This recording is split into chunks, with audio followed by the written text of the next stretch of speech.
सब हेलो। सब लोगों को नमस्कार। अ, माल्टा का महीना हमारा धात का एक आयोजन है। जो धात का जो हरेला गांव अध्याय है, जो उत्तराखंड के गांवों के साथ जुड़ करके उनके सवालों को समझने की और उनके निमित्त योगदान करने का एक अध्याय है। उसकी तरफ से इस वर्ष का जो माल्टे का महीना आयोजन है, उसका आज का पहली गतिविधि माल्टा के बहाने में आप सबका स्वागत है। नूर लाइब्रेरी सभागार विभिन्न बौद्धिक विमर्शों का केंद्रीय स्थान है। वहाँ माल्टे के साथ किसी बात को शुरू करना अपने आप में थोड़ा सा और था हमारे लिए। लेकिन हमने इस बार तय किया था कि ये सवाल जो पहली दृष्टि में खेती का, किसानी का, कृषि का सवाल रहता है, दरअसल में बहुत जरूरी है कि सवाल के प्रति आम समाज, जो हमारा बौद्धिक जगत है, वो थोड़े से संवेदनशील और समझे कि इस पर बात करनी आज क्यों जरूरी हो गई। तो आज की जो गतिविधि है माल्टे का महीना माल्टे के बहाने, इसका मैं छोटी सी भूमिका बता देता हूँ कि हम दरअसल हमारा इस सवाल से जुड़ना कैसे हुआ। धात तो उत्तराखंड हिमालय के अलग अलग सामाजिक प्रश्नों पर अपनी तरफ से विमर्श का आयोजन करती रही है। 2010 में हमने दून विश्वविद्यालय में इस बात पर बहस छेड़ी थी कि हम मानते थे कि उत्तराखंड में जो पलायन को लेकर के बहुत बड़े बड़े विमर्श होते हैं, बहुत बड़ी बड़ी बहसें हुई हैं, उनका कहीं ना कहीं उत्तराखंड के पहाड़ों की उत्पादकता में छुपा हुआ था, उसके गाँव के उत्पादनशील होने में, उसकी कई आर्थिक तंत्र में छुपा हुआ था। और हमने उसको लेकर के तब बात करी थी। और चूंकि धात का एक बेसिक स्ट्रक्चर इस तरह का है कि हम वॉलंटियर ऑर्गेनाइजेशन है, अपनी अपनी नौकरियों में समय निकाल के ऐसी गतिविधियां करते हैं, तो हमने इस बात को तब से छेड़ा और उसके बाद से हम हर साल अलग अलग तरह से इसके पक्ष में बातचीत करना, संवेदनशील करने वाला काम करते रहे। हरेला के साथ हमने घी संग्राम को जोड़ा, और घी संग्राम आप जानते हैं कि उत्तराखंड का भोजन पर्व है, घी रोटी के साथ मनाया जाने वाला। लेकिन हमने भोजन की बात भी इसलिए करी कि भोजन का जो बैक जो रॉ है, यानी वो जो पहाड़ का जो उत्पादन है, उसकी बात छिड़े कहीं ना कहीं, और पहाड़ के भोजन के बहाने पहाड़ के उत्पादन की आर्थिकी पर बातचीत हो, और कहीं ना कहीं उसके खेतों के बारे में बातचीत हो, उसकी चुनौतियों के बारे में बातचीत हो। और वो सिलसिला चलता रहा। हम हर वर्ष हरेला के साथ इस संग्राम का आयोजन करते हैं और पूरे एक महीने गतिविधि करते हैं कि ताकि पहाड़ के लोग वृक्ष लगाने के साथ साथ उसके उत्पादन को अपने जीवन में शामिल करें। और उसका सीधा सीधा अर्थ यह है कि यदि हम वहाँ के उत्पादन को, वहाँ के प्रोडक्शन को अपने जीवन में शामिल करते हैं, तो एक इकोनॉमी जनरेट होती है, लोकल इकोनॉमी। आपका जो खरीद है वो उस व्यक्ति तक पहुंचती है जो वहां उसे उगा रहा है। तो ये छोटा सा प्रयास हम लोग करते रहे। और जब 2022 में हम लोगों ने कलियो फूड फेस्टिवल एक छोटा सा चैप्टर शुरू किया, और हर महीने हम पहाड़ के अलग अलग भोजन परंपराओं पर इस प्रतिबंध में आयोजन करते थे। तो दिसंबर के महीने में हमने जब आयोजन करा, तो वर्षा सिंह जी का एक आर्टिकल था, मैं विशेष रूप से रेफरेंस देना चाहता हूँ। डाउन टू अर्थ मैगजीन, जो रेप्यूटेड मैगजीन है, उसमें एक वर्षा सिंह जी का आर्टिकल था। उन्होंने बड़ा डिटेल्ड तरीके से बताया कि किस तरह से उत्तराखंड में जो माल्टे का प्रोडक्शन है, वो उसके लिए इतनी बड़ी लाइबिलिटी बन गया है। आज से 30-40 साल, मतलब समय नहीं कहता, बहुत सारी सरकारों ने एक दौर में माल्टे को बहुत प्रमोट किया। मुझे खुद याद है, हम जब गांव जाते थे तो हमारे घर घर में माल्टे के पौधे दिए जाते थे कि आप इन्हें लगाइए और इससे इसका जूस बनेगा। और बस दुनिया भर के इसको लेकर के, जैसे आजकल एप्पल मिशन और कीवी मिशन चल रहा है, उन दिनों वो था और प्रमोट किया गया। फिर लोगों ने उसके बहुत सारे पेड़ लगे और बहुत सारे लोगों ने बहुत सीरियसली इसको चेंज किया। और अब आप जब वो पेड़ फल देने लगे, जब उनमें उनका एक वो मतलब उरूज आया, और अब जब वो इतनी बड़ी मात्रा में उत्पादन कर रहे हैं, तो अब हमारे पास हम क्लूलेस हो गए कि अब इस उत्पादन में क्या करना है। सरकार के स्तर पर, जैसा वर्षा सिंह जी के रिपोर्ट थे, उनका कहना था कि 90,000 मेट्रिक टन उत्पादन, 91,177 मेट्रिक टन उत्पादन उसका माल्टे का 2020 में बता रही, according to the government data. और उनका कहना है कि गवर्नमेंट ने इसके लिए 8 या 9 रुपए खरीद का एक मूल्य रखा है, और उसके बाद वो जो मूल्य रखा, उसमें भी वो जो मूल्य तब मिलेगा जब उनके जो सेंटर है वहां इसे भिजवाते हैं। तो ये नहीं कि आप समझ लीजिए कि एक पेड़ से माल्टे को तोड़ना और गाँव के जो दूरस्थ वहां से उसे सेंटर तक ले आने की कॉस्ट इतनी ज्यादा है कि लोगों ने उसे ले जाने से बेहतर समझा कि इसे छोड़ दिया जाए। इस तरह से अल्मोड़ा में, बागेश्वर में, पौड़ी में बहुत सारे माल्टे अपनी पेड़ों में सड़े या नीचे गिर कर खराब हुए। और समझ लो कि विटामिन सी का इतना रिचेस्ट सोर्स जो इतने ऑर्गेनिक एनवायरनमेंट में पैदा हो रहा है, उसका कोई भी मूल्य हम तय नहीं कर पाए। और उनकी रिपोर्ट को मैं इसलिए हवाला दे रहा हूँ कि यद्यपि इस बात को हम भी जानते थे, पर उन्होंने फैक्चुअल इसका एनालिसिस किया, और आप इसको देख सकते हैं, गूगल में अवेलेबल है रिपोर्ट। तो उन्होंने बताया कि ये कैसा इतनी बड़ी विडंबना है कि जब अब कई लोगों ने फिर पिछले वर्ष हमारे पास खबर आई कि रुद्रप्रयाग के किसान ने कहा कि उसे माल्टे के 100 पेड़ काटने की अनुमति इसलिए दी जाए क्योंकि जो उसके पेड़ के माल्टे हो रहे हैं वो उन्हें फेंक नहीं पा रहा, और वो हर साल लग जाते हैं, और उनका करना क्या है उसे। और जब हम इतनी बड़ी बड़ी बातें पलायन को रोकने की करते हैं, तो ये बड़ा चिंता का विषय है कि अगर इतना कोई उत्पादन हो रहा है और सरकार के पास उसकी कोई नीति नहीं है, सरकार के पास उसका कोई उत्तर नहीं है, तो हमको लगा कि इस चीज पर एक सामाजिक जागृति का काम किया जाए। और हमने पिछले वर्ष माल्टे का महीना शुरू किया, जब पिछले वर्ष, और फिर हमने एक छोटा सा एक्सपेरिमेंट 2022 में किया था, और हमने लोगों से कहा कि ठीक है, एक गांव ने हमसे शिकायत करी थी कि हमारे पास माल्टा है। हमने कहा जब इस गांव का माल्टा हम लेते हैं, तो मेरा ही गांव था वो, तो हमने उस गांव का माल्टा मंगाया और लोगों से ऐसी रैंडम अपील करें। उस साल मुझे याद है कि 2-3 क्विंटल माल्टा लोगों ने ऐसी खरीद लिया तुरंत। फिर हमको लगा कि इस प्रयोग को करना चाहिए। हम केवल बातें नहीं करेंगे, हम इसे सामाजिक अभियान भी बनाएंगे। हम लोगों से कहेंगे कि ठीक है, आप यहाँ पर आए, आप इसके प्रति संवेदनशील है, पर आप 5 किलो माल्टा भी लीजिए। तो आप छोटा सा कंट्रीब्यूशन करते हैं उस आदमी के लिए जिसके पेड़ पर वो लगा हुआ है। तो पिछले साल हम लोगों ने जब इनिशिएटिव लिया, तो 20 क्विंटल माल्टा इस अपील पर चल गया। और न केवल हमारे यहाँ पर, हमारे साथ हमारे बहुत एक शानदार किसान संगठन थे, दीपक अर्घेती जी, वीरभान सिंह जी बैठे हुए, उन लोगों ने इनिशिएटिव लिया, उनका भी लगभग इतना ही माल्टा कंज्यूम हुआ परेड ग्राउंड में। तो इस सबसे ये हमको इंडिकेशन ये समझ में आया, मतलब इसको सेल के एंगल से लेके समझ में आया कि इसका मतलब उसकी एक बाजार में छोटी सी मांग है। और जब छोटी संस्थाएं जिनका कोई बड़ा मतलब इंफ्रास्ट्रक्चर नहीं है, वो कोई बहुत सेल्स की एक्सपर्ट ऑर्गेनाइजेशन नहीं है, अगर वो ऐसा कर सकते हैं, तो इतना बड़ा संस्थान सरकार के पास कृषि विभाग है, वो अगर सेंसिटिवली करे, तो इसका कुछ ना कुछ उपयोग और कुछ ना कुछ इकोनॉमी तो जनरेट हो ही सकती है, नंबर एक बात। फिर इसलिए हम लोगों ने पिछले वर्ष जितने भी हमारे पास फीडबैक्स आए, डॉक्टर आतिक हुसैन, वीरभान सिंह जी और बहुत सारे एक्सपर्ट्स ने जो हमको सुझाव दिए, उसके आधार पर हमने एक मांग पत्र बनाया और हमने गवर्नमेंट को सौंपा। लास्ट ईयर बहुत सारी एक्टिविटीज करी थी। कुछ जो उत्पादक थे उनको बुलाया, एक राहुल लेगी, एक लड़का है वो माल्टे का उत्पादन करता है रुद्रप्रयाग में, इस बार भी वो अपने माल्टे लेके आएगा। तो हमने इस पूरे कैंपेन को इस साल फिर रिपीट करने का तय किया। आज उसका पहली वर्ष करेंगे।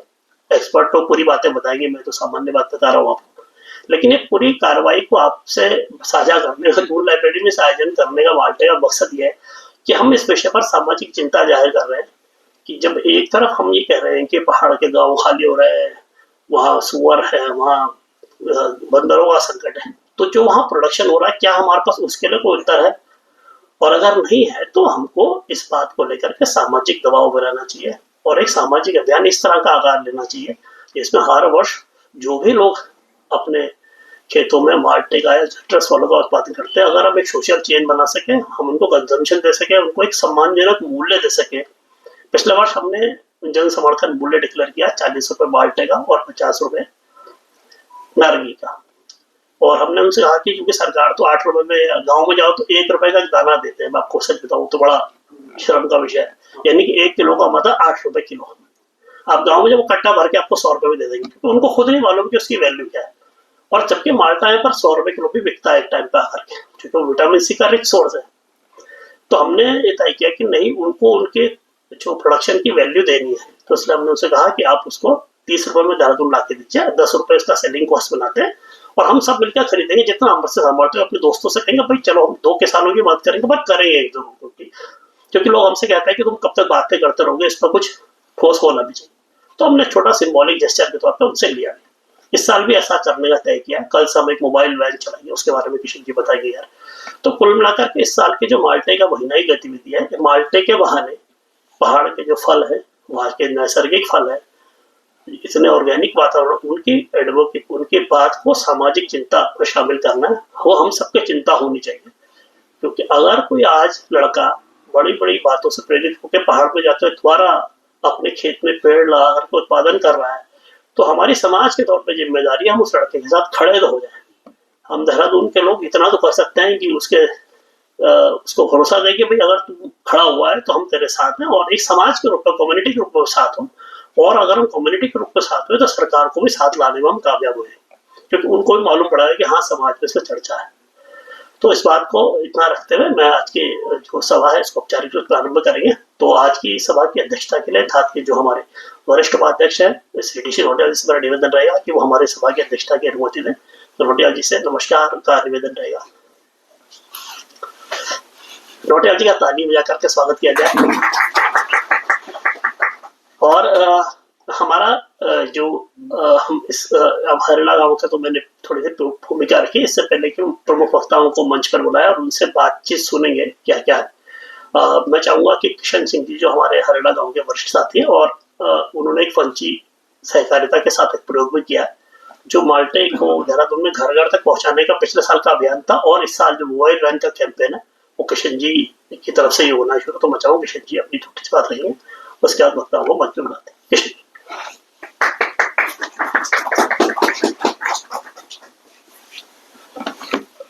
धन्यवाद तन्मय जी, आपने लगभग सारी बातें बता दी हैं। मैं सिर्फ 2-3 चीजें यहाँ पे वो करना चाह रहा था कि हरेला गांव का जो हमारा कंसेप्ट है वो बेसिकली ये है कि हम कुछ गांव को हमने चुना है, जो भी गांव जहाँ पे जो प्रोडक्शन कर रहे हैं, अगर वो लोग हमारे साथ शामिल होना चाहते हैं तो हम लोग उनके साथ, उनके गांव में जाके उनके साथ मिलके उनके पास जो उपज है, जो कुछ भी उनके पास उनका जो प्रोडक्शन है उसको यहाँ लाके और यहाँ पे देहरादून में एक कंज्यूमर के सामने रख रहे हैं।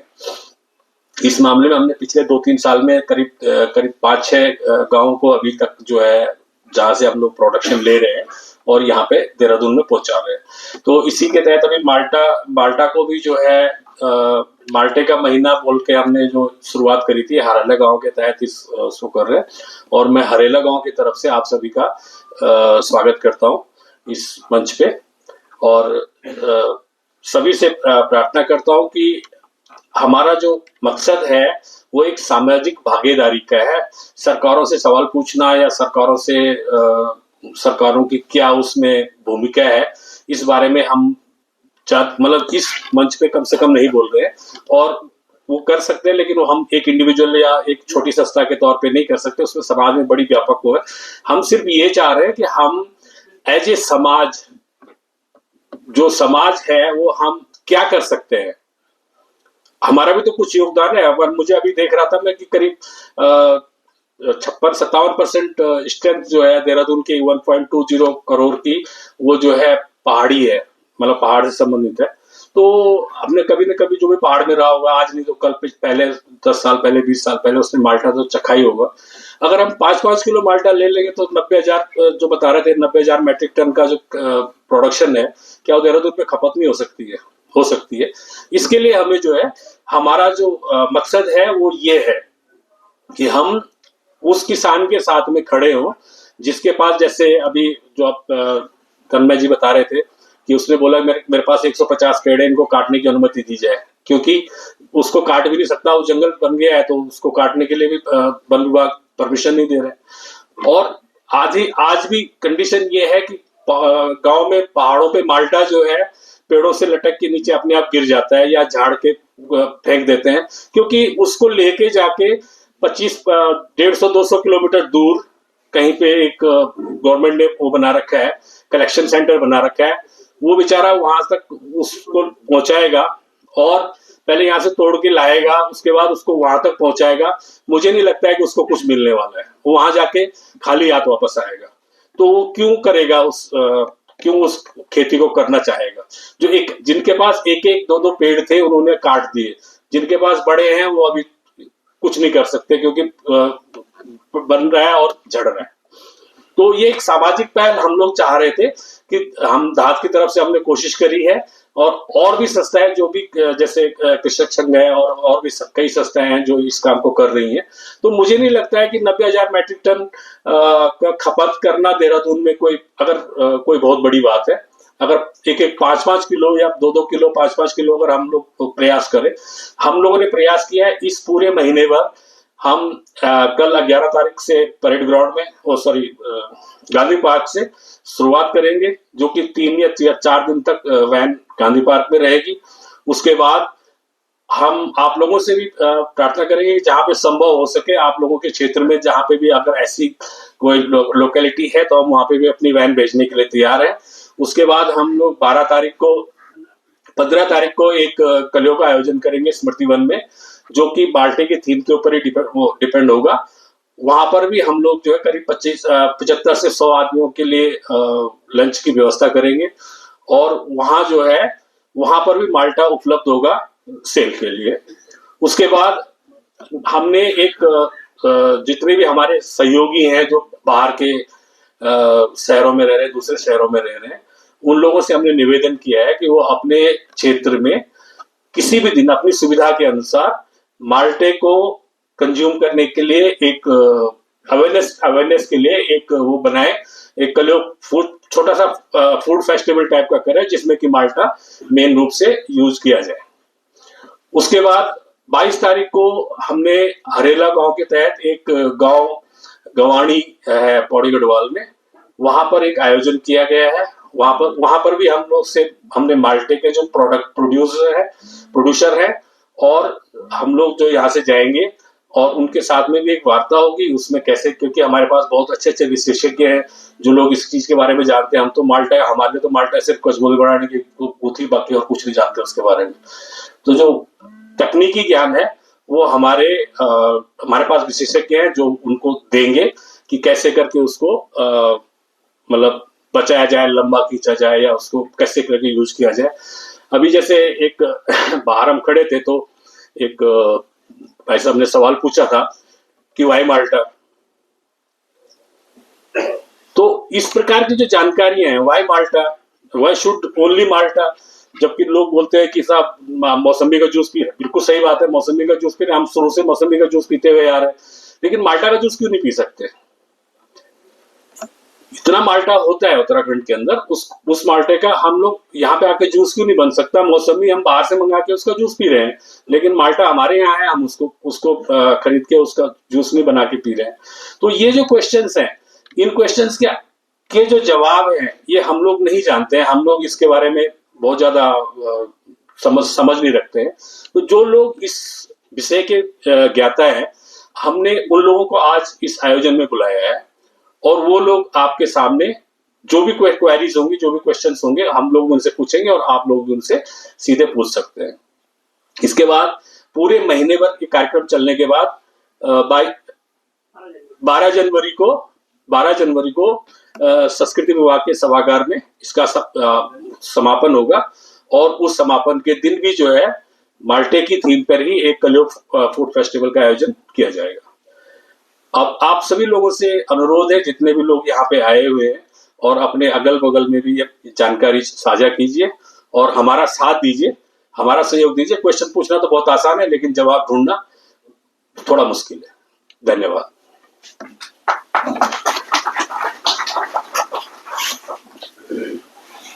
धन्यवाद किशन जी से एक बात छूट गई, मैं उस बात को और ऐड करना चाहूंगा कि हम लोगों ने इस साल 2 एक्सपेरिमेंट और किए। हमने एक एप्पल फूड फेस्टिवल भी किया था, एप्पल पर तो नहीं, हरियाणा के महीने में, क्योंकि हरियाणा के जुलाई अगस्त के महीने में पहाड़ों में सेब हो रहा है।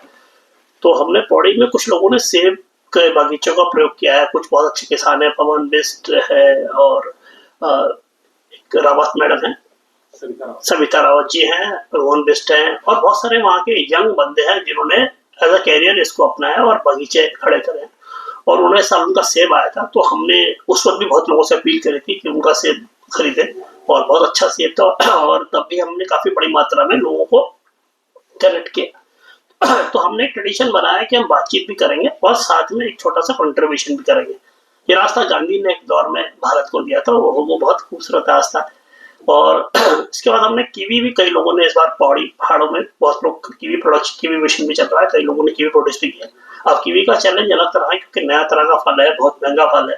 हम डेंगू वो नहीं खाते थे हम लोग, लेकिन उसका चूंकि प्रोडक्शन हो रहा है तो उसका भी एक मार्केट आने वाले समय में बनेगा। तो हमारी जिम्मेदारी बस इतना है कि हम उसको चर्चा में लाएं, वो कहीं हमारे भोजन का हिस्सा बने, और छोटे छोटे सेंसिटाइजेशन के इस तरह के काम उनको कई रास्ता बनाते हैं, एक वातावरण बनाते हैं। तो इस तरह से एक क्रम लगातार चल रहा है और हम बातचीत और फॉलो को सबके सामने लाने की कोशिश कर रहे हैं। तो आज का ये माल्टे का महीना अभियान जो लगातार दूसरे साल है, तो हमें उम्मीद है कि आम समाज में पहाड़ के फल किस तरह से उसकी आर्थिकी, उसकी इकोनॉमिक्स और उसके लिए सबसे बड़ा संकट है उसके गाँव का खत्म होने का, उसके आर्थिक तंत्र खत्म होने का, उसका कहीं ना कहीं जवाब दे पाएंगे, हमें उम्मीद है। तो इसी बात के हम आज की वार्ता को शुरू करेंगे और सबसे पहले मैं मंच पर बुलाना चाहूंगा हमारे उत्तराखंड में जो उद्यानिकी के विशेषज्ञ हैं, जिनके सुझावों के आधार पर हमने माल्टा मांग पत्र तैयार किया है, डॉक्टर आरपी खुकसाल। मैं चाहूंगा मंच पर आए और स्थान ग्रहण करें। डॉक्टर आरपी खुकसाल जी के लिए जोरदार ताली से स्वागत कीजिए।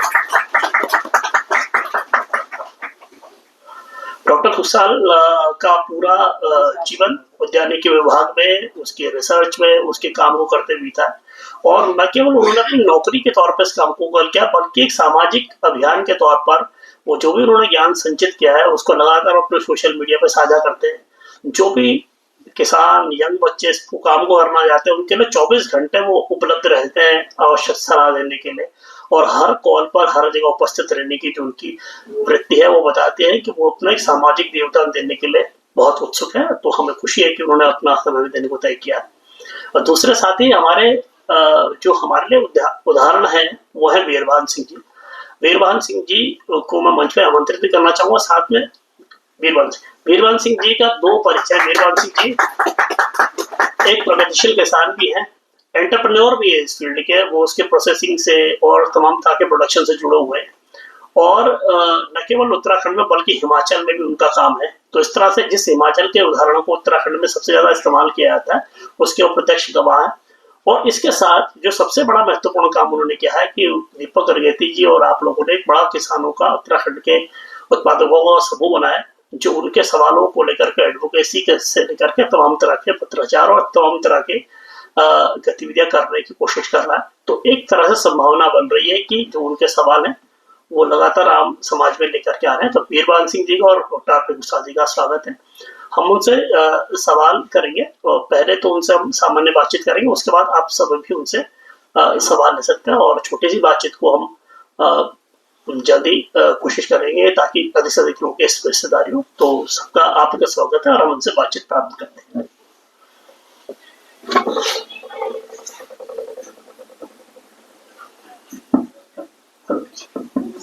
हेलो हेलो हेलो स्वागत है। और औपचारिक रूप से अधिक परिचय रहते हैं, मैं डॉक्टर खुकसाल से ही सबसे पहले तो माल्टा के इतिहास के बारे में जानना चाहूंगा कि ये माल्टा या जो सिट्रस प्लांट का पहाड़ में जो प्रोडक्शन है, क्या वो अपने आप हो रहा है या ये सरकार की किसी योजना का प्रतिफलन है जो इतनी बड़ी मात्रा में हो रहा है, और ये इसका प्रोडक्शन कितनी बड़ी संभावना देता है, इसको लेकर के इसके इतिहास पर अपनी बात रखेंगे। तो मैं डॉक्टर खुकसाल। धन्यवाद तन्मय जी। इस संवाद कार्यक्रम की अध्यक्षता कर रहे नौटियाल जी, राज संस्था के सभी जुड़े हुए सदस्यगण, ये हमारे कृषक बागवान उद्यमी संगठन के अध्यक्ष श्री वीरभान सिंह रावत जी,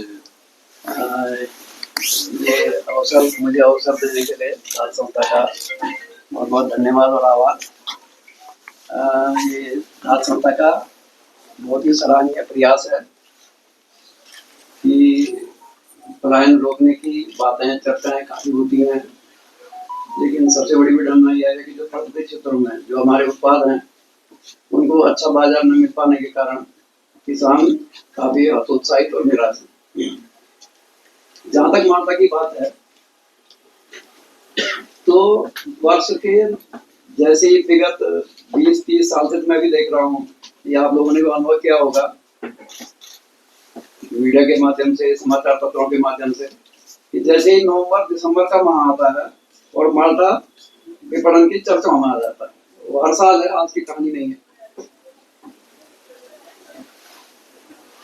कभी शुरू में अगर आपको याद होगा तो पहले क्या हुआ था कि जब ये शुरू में इसको गढ़वाल मंडल विकास निगम के माध्यम से और कुमाऊं मंडल विकास निगम के माध्यम से बेचने की चर्चाएं हुई, किया गया, उनको 1-2 करोड़ रुपए दिया गया कि अनटाइड फंड से कि आप किसानों के यहाँ से माल्टा उठाइए और इसको कानपुर, लखनऊ ले जाके बेचिए।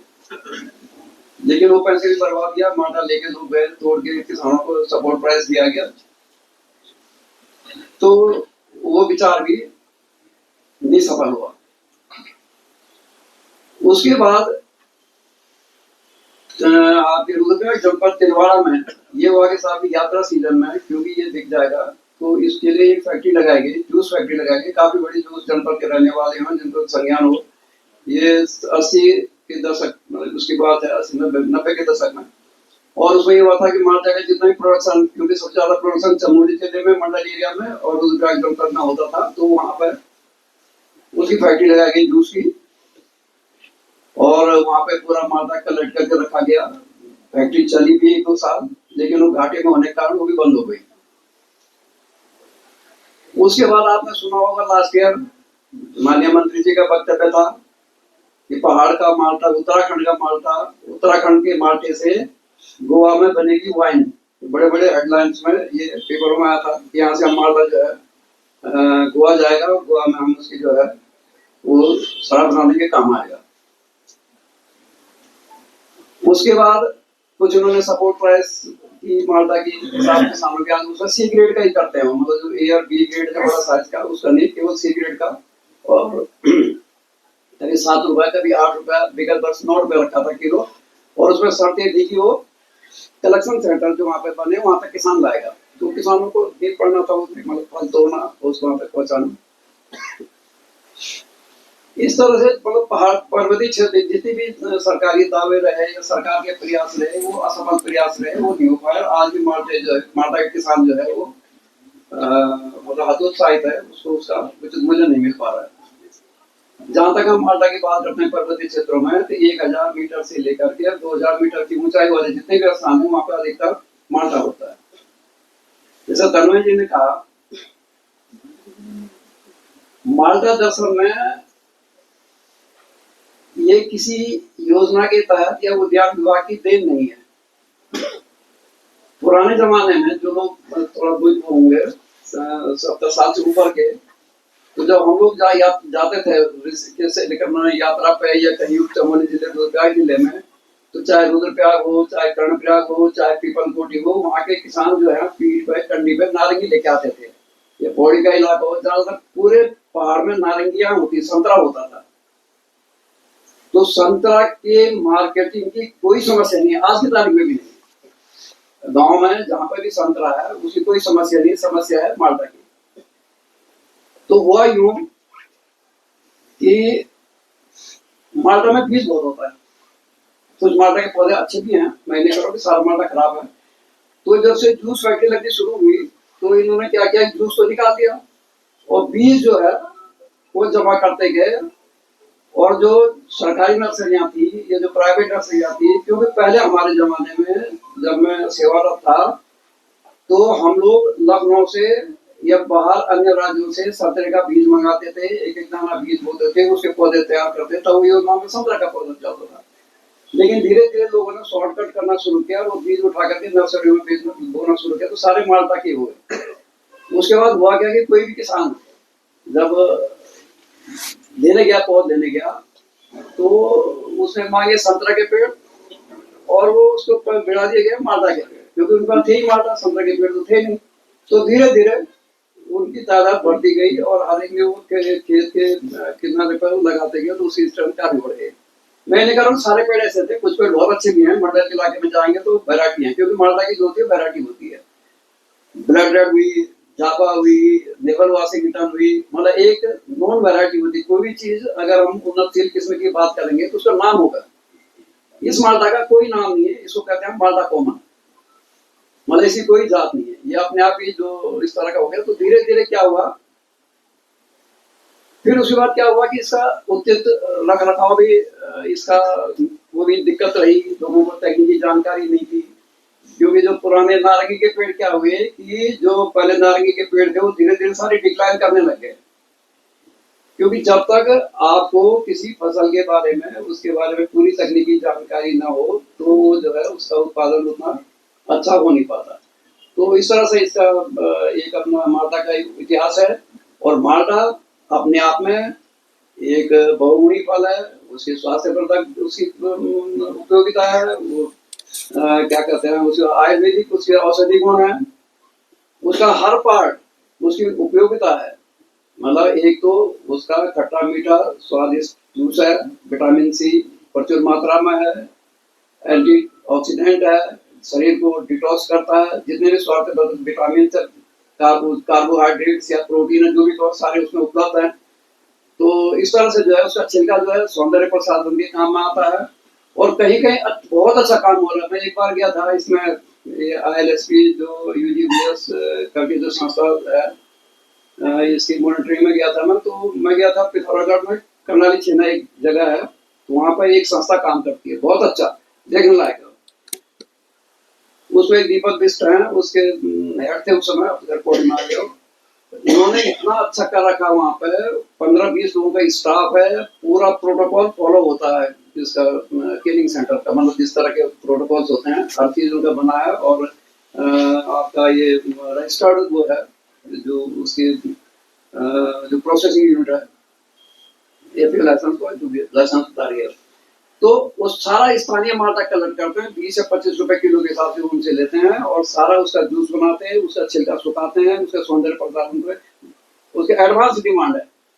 हमारा कहने का मतलब ये है कि इस तरह के सक्सेस स्टोरीज हैं। तो अच्छा, फिर जो इस समय प्रधानमंत्री जी के आत्मनिर्भर भारत में जो सूक्ष्म प्रोसेसिंग यूनिट के लिए जो इस समय दिया गया है 35% की सब्सिडी, 10 लाख का अनुदान, पौड़ी में कैलाश बोगना उसने बहुत सुंदर दर लगा रखी है। तो कई तरह की इस तरह की यूनिट लगी है, लेकिन गवर्नमेंट की तरफ से जो इस तरह का जो विपणन वाला जो पोषण है वो सचमुच में चिंताजनक है। यहाँ पर एक औद्यानिक विपणन बोर्ड बना है, उसमें हमारे माननीय मंत्री जी जो है उसके अध्यक्ष हैं, उसके साथ हमारे जो महानिदेशक हैं उसमें सचिव हैं, बहुत बड़ा स्टाफ है।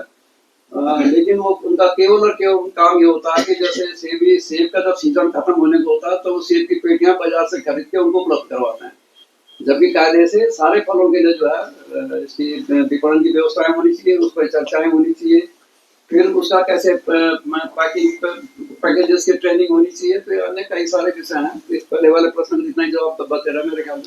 ठीक है।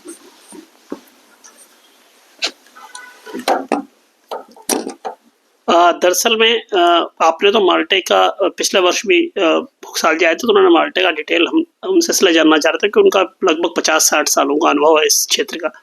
और मैं व्यक्तिगत रूप से बताऊं कि सवाल हमारा केवल माल्टे का नहीं है, मतलब हम ये माल्टा तो प्रतिनिधि फल है। पहाड़ में बहुत सारे ऐसे बेहतरीन फल होते हैं जो हमने बचपन में खाए हैं, जिनका कोई ना कोई एक नेचुरल डिमांड हो सकती है। आज की तारीख में हम बाजार में देखते हैं ड्रैगन फ्रूट से लेकर के बहुत सारे नए फल लगातार मंडी में आते हैं और वो अपने स्वाद के, उनका ऐसा नहीं कोई बहुत अद्भुत स्वाद है, लेकिन क्योंकि मार्केट नई चीज़ की डिमांड करता है तो हम माल्टे के बहाने पहाड़ के उन तमाम फलों के बाजार की संभावना में बात करना चाहते हैं जो वहाँ के इकोनॉमी में कंट्रीब्यूट कर सके। हमारे साथ वीरभान सिंह जी हैं। वीरभान सिंह जी ने जो खुगसाल जी ने जो बात कही, वीरभान सिंह जी ने उस पर व्यक्तिगत रूप से प्रयोग भी किए। वो एक्टिविस्ट के तौर पे भी काम करते हैं और एंटरप्रेन्योर भी हैं। इस चीज़ का उन्होंने एक इकोनॉमिक मॉडल भी अपने स्तर पे जनरेट किया है। वो अपनी बात साझा करेंगे, लेकिन उनकी बात साझा करने से पहले मैं छोटी सी बात बताना चाहता हूँ कि मांग पत्र में हमने छोटी सी डिमांड रखी थी कि जब पहाड़ में फलों का उत्पादन होने का समय हो तो उन लोगों को ढुलान की व्यवस्था मुफ्त करी जाए। यानी कि अगर जितनी भी बसें आती हैं उनकी छत पर है और उनमें उनको लाने की व्यवस्था अगर निःशुल्क हो जाएगी तो उस जो भी वो प्रोडक्शन कर रहे हैं उसके कॉस्ट में एक बहुत बड़ा सपोर्ट मिलेगा।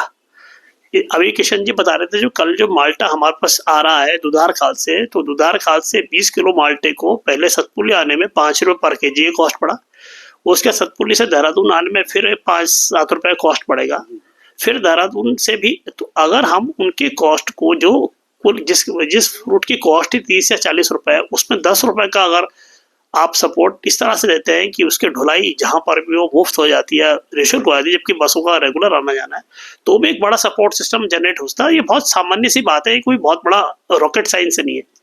और खुगसाल जी या वीरभान सिंह जी ने बताया कि ऐसा हिमाचल में शायद या किसी जगह पर ऐसा किया जाता है। तो ऐसे कई सारे छोटे छोटे उपाय हैं जो इन सब चीज़ों को इस पूरे जो निराशा का वातावरण हम देखते हैं पहाड़ों में, उसको कहीं न कहीं ठीक कर सकते हैं। तो मैं चाहूँगा वीरवान सिंह जी अपना अनुभव बताएँ, न केवल माल्टे को लेकर के बल्कि जो उन्होंने प्रयोग किया उसको लेकर के, और अपनी बात रखी। दोनों पकड़। हेलो, नमस्कार सभी को। आज ये जो प्रोग्राम यहाँ पर धात ने ऑर्गेनाइज किया है, इसके लिए मैं धात संस्था को मैं धन्यवाद देता हूँ। माल्टा जो हमारा पहाड़ का फल है, मैं तो अपने आप में एक बागवान हूँ। साथ में मैं जो भी हमारे फल पहाड़ में होते हैं, जैसे आपने बताया कि मेरा हिमाचल में और उत्तराखंड में भी अपना बगीचा है, तो मुझे थोड़ा ये लगता है कि जैसे जिन चीज़ों को हम उत्पाद करते हैं, उसके अलावा उसमें जो सेकंड ग्रेड का आइटम रहता है, हमारा काफ़ी 40% के लगभग हमारा सेकंड ग्रेड का आइटम रहता है, तो हम उसको भी प्रोसेस करते हैं। हाँ, मेरा अपना ये मानना रहता है कि हमारा कोई भी चीज़ वेस्ट नहीं होना चाहिए, किसी के मुंह में जाना चाहिए वो, उसको हम कहीं दाएं बाएं फेंके, इससे बढ़िया उसके वहीं पर प्रोसेस करके अगर हम लोग किसी के मुंह तक पहुंचा दें तो ये हमारे लिए बहुत अच्छी बात होगी। हमारे जितने भी पहाड़ के फल रहते हैं, ये हाई न्यूट्रिशनल वैल्यू के ऑर्गेनिक भी इनको बोला जा सकता है। ऑर्गेनिक होते ही हैं, कई चीज़ें तो हमारी ऐसी है कि जिन्होंने बेचारों ने खाद पानी कभी देखा भी नहीं होगा, जैसे ये चुल्लू बोलिए आप, खुमानी बोलिए, माल्टा है, माल्टा ने भी आज तक शायद कभी खाद वगैरह कभी देखा नहीं होगा, तो ऑर्गेनिक शायद हम लोग इसी को बोलेंगे। तो इनके अगर हम उत्पाद बना दें, कई बार बहुत जगह हमारे ऐसे चैलेंज रहते हैं कि भाई हम लोग इनको बहुत जगह तक ढुलान का व्यवस्था है या कई बार वॉल्यूम कम होता है, तो इसको अगर हम लोग इसके उत्पाद अगर हम बना दें तो मुझे लगता है कि ये बहुत दूर तक और बहुत समय तक लोगों तक ये पहुंच सकता है। जैसे माल्टा में इतने अच्छे अच्छे उत्पाद बनते हैं, जैसे आपने बताया इसका जो फेस क्रीम है, शायद नेचर में इससे बढ़िया कोई फेस क्रीम कोई होता नहीं, जैसे कि माल्टे के कवर का रहता है। लेडीज वगैरह को तो मुझे तक अब इसके बारे में अवेयरनेस भी होगी कि इसका फेस क्रीम बहुत अच्छा रहता है। इसका सीड भी वेस्ट नहीं जाता है, सीड से भी ऑयल निकालते हैं, उसको ब्लेंडिंग के काम में लोग यूज़ करते हैं। साथ में हम तो ये देखते हैं कि अगर माल्टा ही है, जैसे अगर माल्टा में आपने कभी मार्मलेट देखना, मार्मलेट से बढ़िया आपको कोई, माल्टा से बढ़िया मार्मलेट आपको दूसरा नहीं मिलेगा। बहुत ही अच्छे इसके कई उत्पाद बनाए जा सकते हैं। आजकल हम देखते हैं बाजार में नींबू के स्लाइसेस आ रहे हैं, हम माल्टा के स्लाइस क्यों नहीं बना सकते हैं? फिर माल्टा तो हमारा 2-3 महीने ही चलेगा ना। उसके बाद अगर हमको मई जून में खट्टी चीज़ों को खाने का मन ज़्यादातर मई जून में या गर्मियों में होता है, तो क्यों नहीं इसके हम स्लाइसेस वगैरह बना देते हैं। रसना का पाउडर अक्सर बाजार में मिल जाता है, तो इसका भी हम लोग पाउडर बना सकते हैं। तो हम लोगों को इस फील्ड में वैसे इसका जो पाउडर तो मैं अभी ट्राई कर रहा हूँ। अब जैसे नया फल आएगा, हम लोगों ने कहीं बात भी की हुई है, इसका हम पाउडर बनाने की कोशिश कर रहे हैं कि इसका भी पाउडर बनाया जाएगा। और जिस तर्ज पर रसना का पाउडर हम लोग यूज़ करते हैं, उसी तर्ज पर हम लोग माल्टा का भी पाउडर को ऐसे जूस में मिलाने के काम करेंगे। अभी मैं कहीं लखनऊ में गया था, तो मुझे एक चीज़ वहाँ बड़ी अच्छी लगी कि वहाँ मैरिज में हम लोगों ने पाइनएप्पल का हलवा खाया, सेब का हलवा सब बनाते हैं। तो इन चीज़ों को भी अगर हम जैसे अपनी पहाड़ी चीज़ों में जोड़ें, जैसे कभी माल्टा का भी हम हलवा बना दें, तो कोई मुश्किल, बहुत कोई रॉकेट साइंस नहीं है ये। इसमें अगर हम लोग ट्राई करेंगे तो ये सब चीज़ें बड़ी इजीली बन सकती हैं। तो हम लोगों को धीरे धीरे इन सब चीज़ों के उत्पाद भी बनाने पड़ेंगे। मुझे तो ये लगता है कि मेरा अपना एक्सपीरियंस ये है कि देहरादून शहर में 2-2.5 महीने अगर माल्टा का एक अच्छा प्रचार प्रसार जैसे हम लोग करेंगे, तो यहाँ मुझे लगता है कि जितना भी हमारा उत्तराखंड का माल्टा है सब हमारा यहीं खप जाएगा। लास्ट ईयर हम लोगों ने 3-4 दिन में 20 क्विंटल माल्टा एक जगह पर ही सेल किया हुआ परेड ग्राउंड में।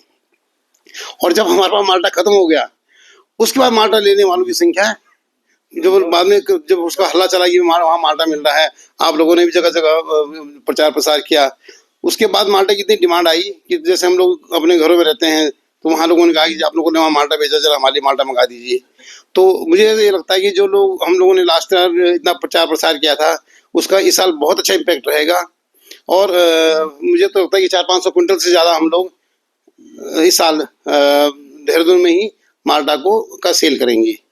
ऐसा नहीं है, हमारे यहाँ बहुत सारे लोगों को माल्टा चाहिए होता है, अवेलेबल नहीं हो पाता है। दूसरा मैं एक चीज़ बताऊँ आपको, हमने अपने चीज़ की वैल्यू घटाई हुई है। माल्टा ऐसा कोई फल नहीं कि जो उत्तराखंड में होता है, विदेशों का माल्टा बाजार में बिक रहा है, वो 200 रुपये किलो या 200-250 रुपये किलो में उसका रेट है। कोई माल्टा कोई नया फल नहीं है, माल्टा अवेलेबल है बाजार में, पूरे इंडिया में मिलता है। उसका 200-250 रुपये रेट है, और हमारा जो माल्टा है उसका रेट 30-35 रुपये। हम अपने माल्टे को क्यों कीमत नहीं दे पा रहे हैं, जबकि न्यूट्रिशन वाइज उसमें कोई किसी टाइप की कोई कमी नहीं है, फ्रेश भी है। विदेश से जो फल आ रहा है तो वो तो काफ़ी लंबा ट्रैवलिंग करके आ रहा है, हम तो यहाँ फ्रेश हार्वेस्टिंग कर रहे हैं। तो हमें अपने फलों को खाना चाहिए, हमें अपने फलों को एक वरीयता देनी चाहिए, उनको प्रमोट करना चाहिए। और जो ऑर्गेनिक, जैसे कहा जाता है कि ऑर्गेनिक फल है, तो मुझे लगता है इससे ऑर्गेनिक तो कोई चीज़ यहाँ हो नहीं सकती। हाई न्यूट्रिशन वैल्यू वाला फल भी है, इसके उत्पाद भी बनाए जाने चाहिए। तो मेरा यही इसमें है कि माल्टा को हम लोगों को प्रमोट करना चाहिए।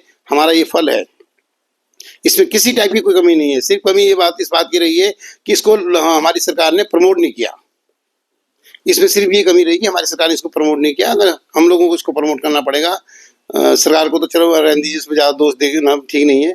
हम इसमें काम करेंगे और आपको हम विश्वास दिलाते हैं कि 1-2 साल के अंदर अंदर हमारा 100% माल्टा शहरों तक पहुँचेगा और लोगों के भोजन तक पहुँचेगा। Thank you.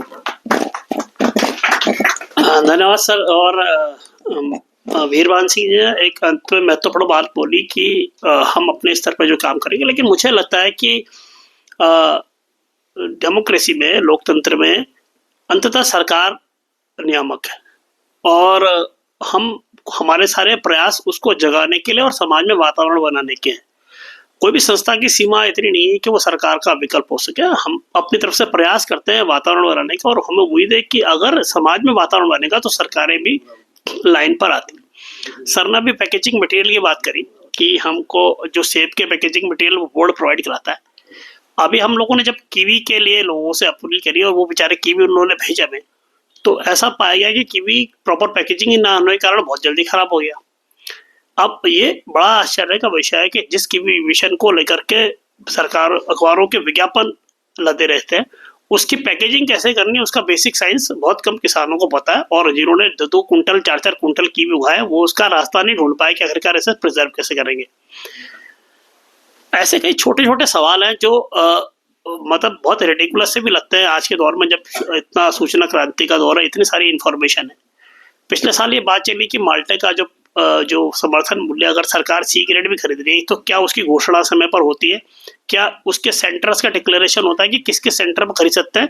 तो यहाँ जितने लोग बैठे हुए हैं, मैं सबसे ये सवाल भी रहा है कि किसी ने कभी कोई ऐसा विज्ञापन देखा है अखबार में जिसमें सूचना हो कि भाई इस बार सर्दी का फल माल्टा आने वाला है और उसकी 9 रुपए ही कीमत सही, और यहाँ आप बेच सकते हैं। क्योंकि हमने कोटद्वार पता करा, वहाँ हमको सेंटर नहीं मिला, पूरा ढूंढ करके श्रीनगर में सेंटर नहीं मिला जो सामान्य व्यक्तियों को।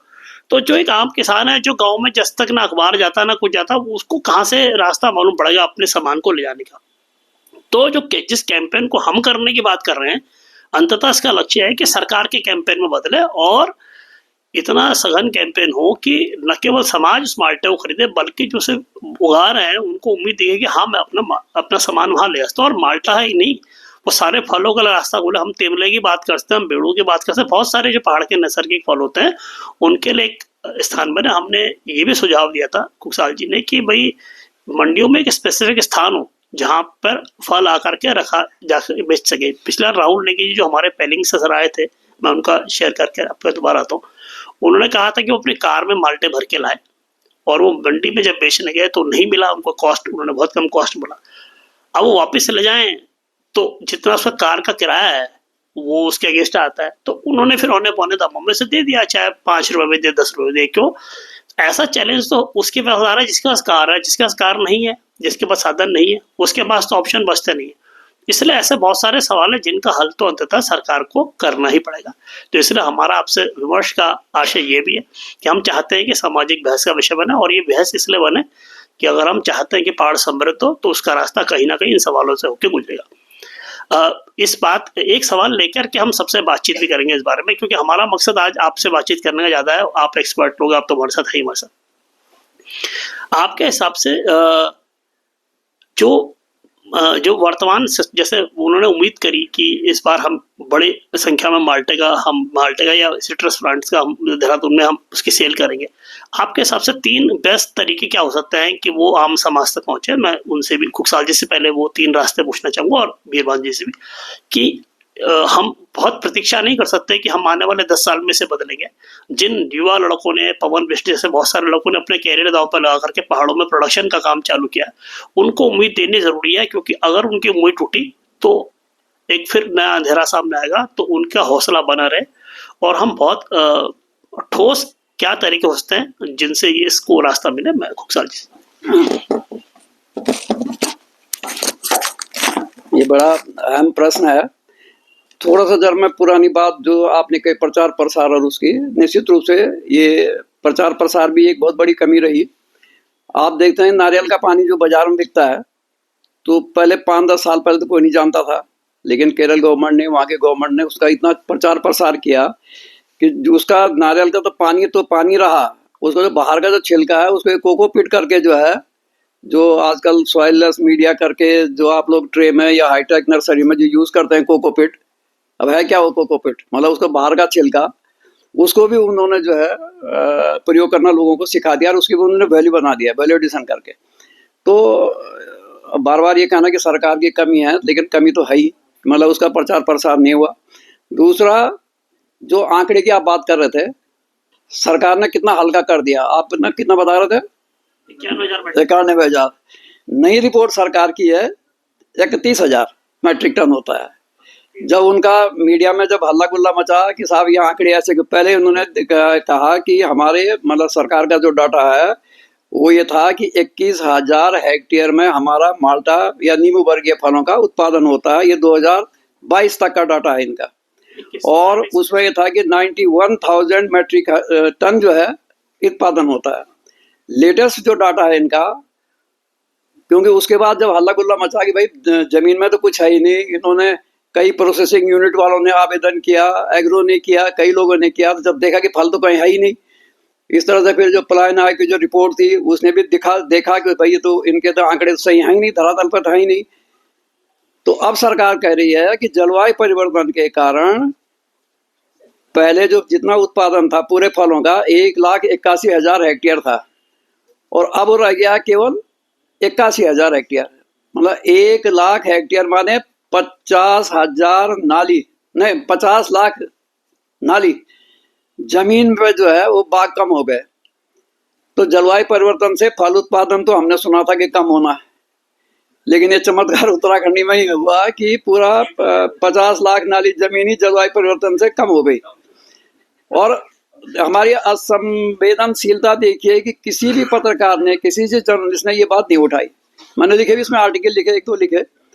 तो अब जो है, जो आज की जो फिगर है माल्टा की, वो 9,000 कुछ या 10,000 करीब क्षेत्रफल में है, और 21,000 करीब जो है उसका, वो 31,000 करीब जो है उसका मेट्रिक टन उत्पादन है। आपने 3 सवाल पूछे कि क्या होना चाहिए।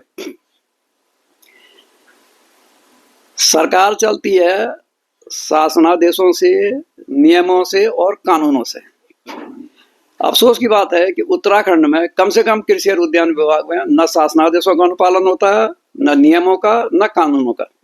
मैं ये बात इसलिए कर रहा हूँ दावे के साथ कि सारे एक्ट इनके बने हैं, जैविक act, nursery act, seed act, दुनिया भर के एक्ट बने हैं। नर्सरी एक्ट पर आपने देखा होगा कि हम लोग हाईकोर्ट तक गए, सरकार हाईकोर्ट तक पहुंची, सुप्रीम कोर्ट से हारे।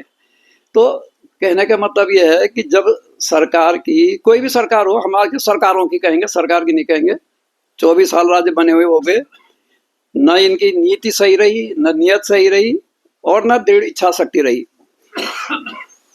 जब हम उद्यान विकास की बात करते हैं, तो उद्यान विकास की बात जब होती है तो चौबटे गार्डन से शुरू होती है। अंग्रेजों ने 1860 में यहाँ के टेम्परेट, जो ठंडी क्लाइमेट के जो फल होते हैं, उन पर रिसर्च करने के लिए, उन पर शोध कार्य करने के लिए कैसे उनको लगाते हैं, क्योंकि 1860 से पहले सेब, आड़ू, नाशपाती, खुमानी, आलू वगैरह कोई नहीं जानता था। ये सारे अंग्रेज लोग लाए, उन्होंने शुरुआत की उसकी, और धीरे धीरे जो है वो उसका फैला हुआ। इतने यहाँ के लोग रहे, गोविंद वल्लभ जी मुख्यमंत्री रहे, एच.एन. बहुगुणा रहे, नारायण तिवारी रहे, भगदर्शन सिंह जी तरीके जो पहाड़ी सोच के रहे, इन सब लोगों ने मिल करके कुछ ना कुछ योगदान दिया होगा, यहाँ के कंट्रीब्यूट किए होंगे। और आज की तारीख में पूरे उत्तराखंड की हम बात करेंगे तो सबसे ज़्यादा ICAR के और क्या कहते हैं इंस्टीट्यूट यहाँ पे हैं। आप विवेकानंद पर्वतीय शोध संस्थान यहाँ पे है, जड़ी बूटी शोध एवं विकास संस्थान यहाँ पे है, आपका जो है Indian institute of temperate horticulture Mukteshwar Bageshwar में है। इसके अलावा जो है ये हिमालयन पर्यावरण वाला कोसी में है। मेरा कहने का मतलब यह है कि पंतनगर कृषि विश्वविद्यालय, कृषि एवं प्रौद्योगिक विश्वविद्यालय, बरसार भी खोला इन्होंने के साथ उद्यान विकास के नाम पे है, बरसार विश्वविद्यालय बना। लेकिन इन विश्वविद्यालयों की, इन शोध केंद्रों की, इन वैज्ञानिकों का कार्यदायी विभागों से, चाहे वो कृषि विभाग हो चाहे उद्यान विभाग हो, कोई संपर्क नहीं, कोई समन्वय नहीं, कोई आपसी तालमेल नहीं। मतलब अगर ये सबसे इम्पोर्टेंट चीज है, मतलब कहने का मेरा अभिप्राय यह है कि आज की तारीख में जब हम हाईटेक की बात करते हैं, हम चाहते हैं कि पौधे हमारा उत्पादकता बढ़े, हमारी उत्पादन जो है वो गुणवत्ता युक्त हो, तो बिना टेक्नोलॉजी के आप ये नहीं संभव है। जब तक आपको जानकारी नहीं होगी तो ये सारी चीजें जो है गौण हो जाएंगी और इसी तरह से पछताना पड़ेगा, जैसे माल्टा में। अब कीवी की बात कर रहे हैं हम, राव जी मुझसे ज़्यादा जानते हैं, ये तो बागवान भी हैं, काफ़ी लगे कीवी। अब आज किसान फोन करता है इनको कि साहब मेरे 5 कुंटल है उठा लो घनसाली से, और छरी जैसी हैं। क्योंकि कीवी की जब तक साइज नहीं बढ़ेगी, जब तक आपको टेक्निकल नो हाउ नहीं पता है कि भाई उसमें पॉलिनेशन करना है, उसमें थिनिंग करनी है, उसको हटाना है, किस तरह से उसको ट्रेंड करना है, किस तरह से उसको फर्टिगेशन करना है, तब तक वो तो होगा नहीं। अब खाली योजना में उनको क्या कहते हैं स्ट्रक्चर पकड़ा दिया, उनको क्या कहते हैं पेड़ बांट दिए, ऐसे ही अपील में हो रहा है। तो कहने का मतलब है अगर इस तरह का होता रहेगा तो आपने कहना बिल्कुल सही है कि यहाँ पे सारे संपन्न लोग देहरादून में रहते हैं, दाद संस्था अपने आप में सक्षम है, तो हम कुछ नहीं कर सकते। लेकिन एक हमारे एक नैतिक दायित्व बनता है कि हम सरकार पे एक दबाव बना सकते हैं कि भाई आखिर ये शासनादेश और नियम कानून जो आपने बनाए हैं इनको अनुपालन तो होना ही चाहिए। तो ये इस संस्था में तो ये वो है कि ये 3 बातें। पहला तो ये है कि जो शोध संस्थान हमारे उत्तराखंड में है उनका कार्यदायी जो विभाग है, कृषि विभाग है, उनका आपस में समन्वय होना चाहिए। ये मैं नहीं कर रहा हूँ, पहले एक डॉक्टर बिष्ट जी थे वाइस चांसलर पंतनगर के, उनका पूरा नोट है। उनका यही है कि प्रसार, विकास और शोध संस्थाओं में समन्वय न होने के कारण उद्यान विकास जो है पर्वतीय क्षेत्रों में नहीं हो पा रहा है। अभी मैं चौहान साहब का, डॉक्टर चौहान साहब का एक टीवी में इंटरव्यू सुन रहा था, किसी पत्रकार ने इंटरव्यू लिया कि साहब आप इतने बड़े उसके पहाड़ के रहने वाले हो, आप जो है क्यों नहीं इसमें आगे आते हो। उनका स्पष्ट मानना था कि जब सरकार चाहेगी हमसे तभी तो हम काम करेंगे। तो ये कहीं ना कहीं एक लैक्यूना है। हो सकता है कि माननीय मंत्री जी के संज्ञान में ये बातें ना हो, तो आपके माध्यम से ये बातें जो है उन तक जा सकती हैं। सबसे जो देखो अच्छी उपज के लिए, अच्छी गुणवत्ता की उपज के लिए 3 बातें ध्यान में रखनी पड़ती हैं। सबसे पहले जो भी सीड या जो भी हमारा प्लांट मटेरियल है वो वंशानुगत रूप से शुद्ध होना चाहिए। मतलब मैं किसी पर्टिकुलर उसकी मांग कर रहा हूँ तो वही मेरे को मिलना चाहिए। और वही सबसे बड़ा लैक्यूना हमारे पास हुई है कि आज की तारीख में हमारे पास कोई प्लांट मटेरियल नहीं है, ढंग का प्लांट मटेरियल। दूसरी बात, किस जलवायु में कौन सा पौधा लगना चाहिए उसकी वो हमें जानकारी मतलब उतनी किसानों तक हो नहीं पाती। उन्होंने कहा योजना बन गई, अपील मिशन है, 12 लाख मिलने हैं, तो कहीं भी उसको लगा दे रहे हैं। और आज की तारीख में क्योंकि मैं फेसबुक से जुड़े काफ़ी लोग में से किसान जुड़े हुए हैं, तो जो बीमारी सेब में 20 साल बाद आनी थी वो 2 ही साल में आनी शुरू हो गई, क्योंकि उसका उतनी ठंड यहाँ पड़ती नहीं है जितने की मिलनी चाहिए। अब 6000 से नीचे अगर आप सेब लगाओगे और दक्षिण दिशाओं को लगाओगे तो निश्चित रूप से उससे परेशानी होनी। तो कहने का मतलब ये है कि 2-3 चीज़ों पे हमें ध्यान रखना पड़ेगा। और तीसरी जो सबसे इम्पोर्टेंट बात है माननीय मोदी जी ने 2017 में किसानों की आय दुगनी करने के लिए कहा था, कि 5 साल में हम 2022 तक किसानों की आय दुगनी कर देंगे। और उन्होंने कई पैरामीटर मतलब क्रॉप मैंने उसके लेके मतलब फसल उत्पादन से लेकर के और पोस्ट हार्वेस्ट तक के सारे जितनी भी जरूरत थी किसानों की, सब में योजना बनाई। प्रत्येक राज्य को हजार करोड़ रुपया योजनाओं में दी, चाहे वो बीज के लिए हो, चाहे हॉर्टिकल्चर टेक्नोलॉजी मिशन हो, चाहे आपका ड्रिप इरिगेशन हो, चाहे पोस्ट हार्वेस्ट मैनेजमेंट हो, जितनी भी स्कीम्स हैं। लेकिन उसमें शर्त ये थी कि वो सारा का सारा पैसा किसान के खाते में जाएगा, डीबीटी के थ्रू, डायरेक्ट बेनिफिट ट्रांसफर।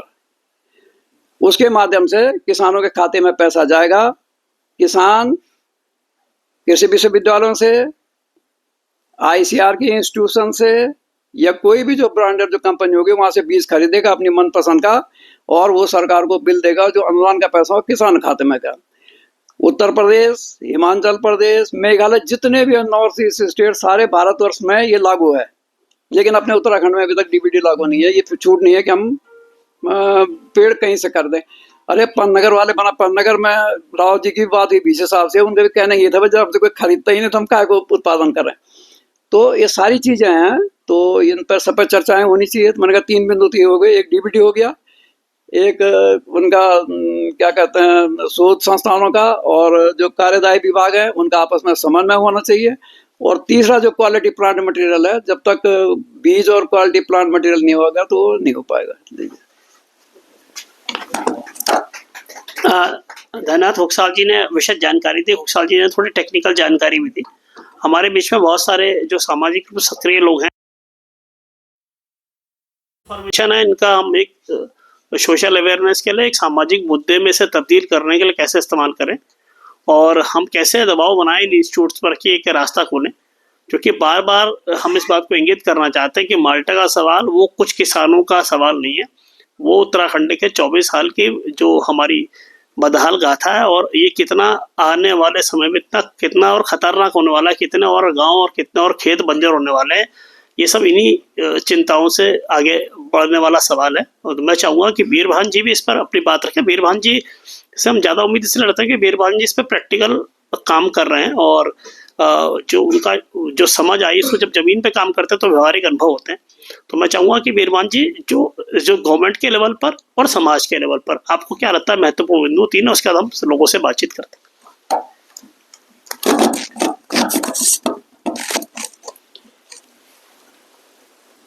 जो हमारे पास माल्टा विक्रय का जो चैलेंजेस है, इसमें हम लोगों को सबसे पहले तो जैसे धातु वगैरह इसमें काम कर रहा है, ये तो सोशल मीडिया के थ्रू हमको जितने भी लोग हैं बार बार हमको अवेयर करना पड़ेगा लोगों को कि हम देहरादून में माल्टा विक्रय कर रहे हैं, और वो अपना आप डिसाइड करेगी कि भाई किस जगह कहाँ हमारे सेंटर है, और या मोबाइल हमने गाड़ी चलानी है, तो वो जितना सोशल मीडिया में अगर इसको किया जाए तो मुझे लगता है ज़्यादा अच्छा लोगों तक, ये हर आदमी तक ये पहुंच जाना चाहिए। ऐसा नहीं है कि हमारे यहाँ लोग माल्टा से कोई परहेज करते हैं, माल्टा खाने के लिए लोग चाहते हैं लोग माल्टा लेना।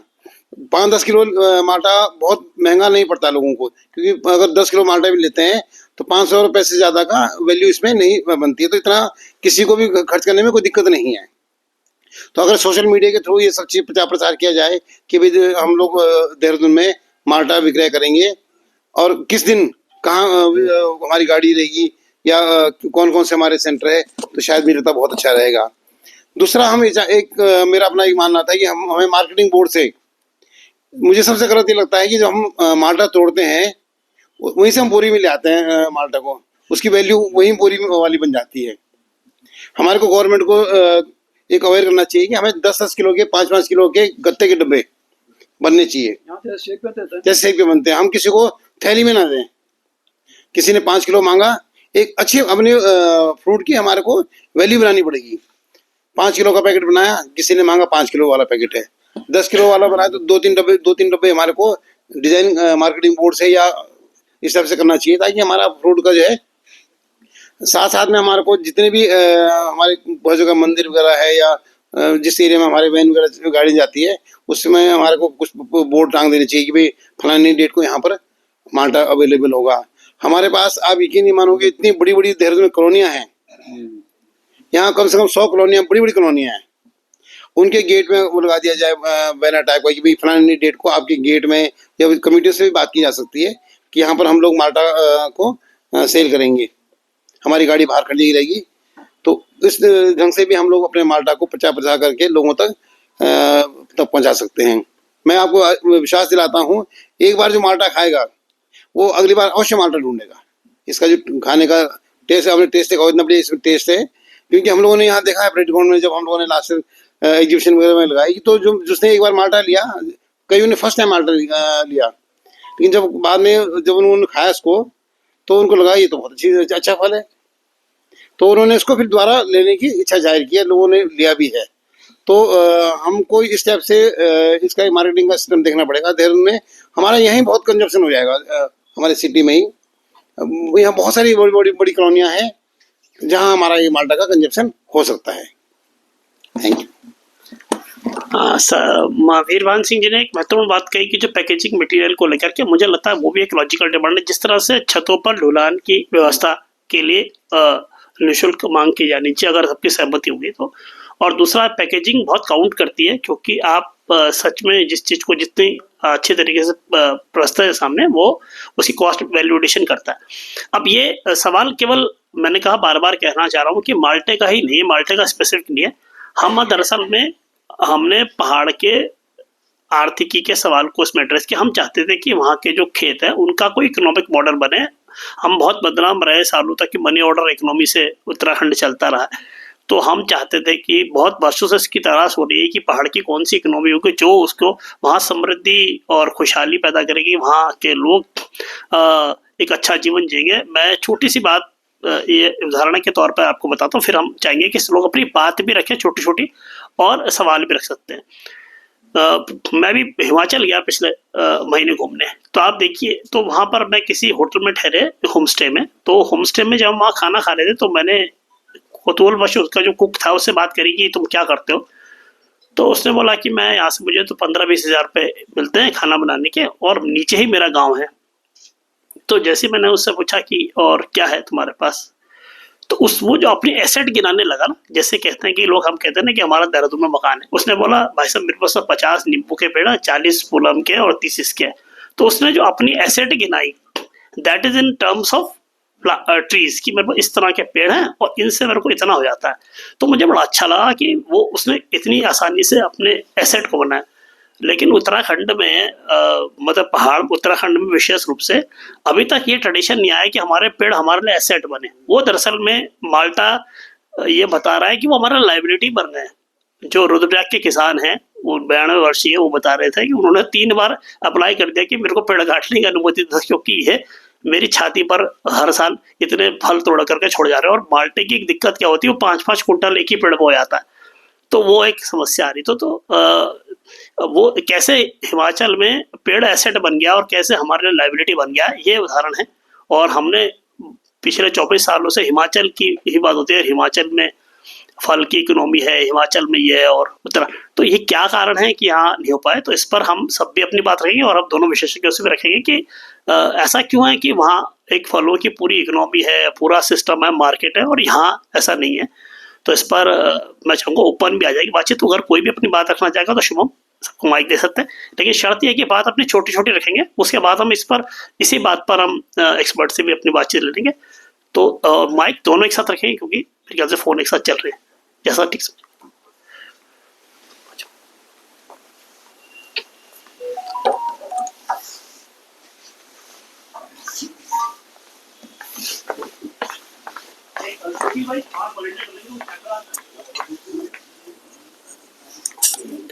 बस एक ही बहुत है सिर्फ वो दोनों से, अच्छा दोनों से जा रहा है। चला लो, एक वो है और रबर बैंड हो रहा है।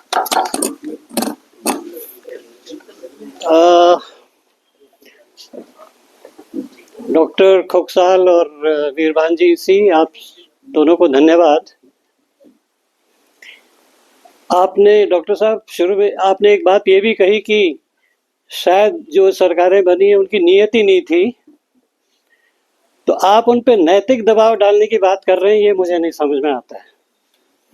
बाकी कुछ दबाव हो सकता है वो शायद चल जाए, पर नैतिक दबाव तो शायद ही चलेगा।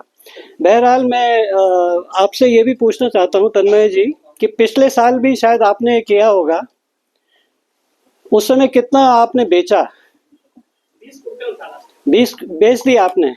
तो मुझे लगता है ये घोर अपराध है कि आप 40 रुपए किलो में एक बढ़िया फल बेच रहे हैं अपने नेटवर्क से, क्योंकि आज की तारीख में शहर में आदमी इस लायक खाने लायक है और वो अच्छे फलों को 80 रुपए से 200 रुपए तक खरीद रहा है। 40 रुपए में बेचना, आप हमारी आदत बिगाड़ रहे हैं और उन लोगों के साथ भी, किसानों के साथ भी थोड़ा सा अन्याय हो रहा है। तो आपका नेटवर्क इतना अच्छा है तो इसको कम से कम एक अच्छा सा मूल्य रखें आप कि जो। और तीसरी बात मैं ये कह रहा हूँ कि ये चीज़ें सरकार के भरोसे नहीं चलती हैं। आपका इतना अच्छा नेटवर्क है और आप खुद भी किसानों से सीधा ले रहे हैं, तो आप क्या कोऑपरेटिव की बात नहीं सोच सकते हैं? किसानों का अपना एक कोऑपरेटिव बने और उसमें सिर्फ उगाने की बात ना हो, उसमें मतलब ये ट्रेडिंग की बात हो, इसमें किस तरह से सेल हो सकता है, किस तरह से क्या हो सकता है। तो मैं सिर्फ अपनी बात यही 2-3 बातों पे रखता हूँ।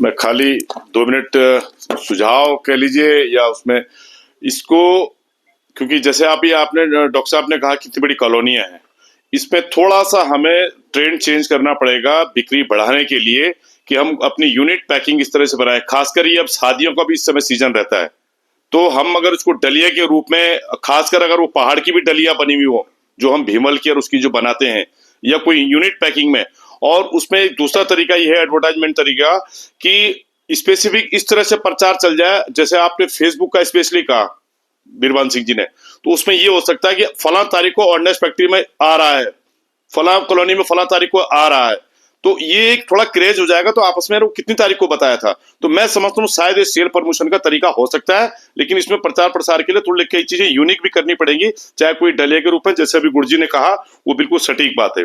धन्यवाद।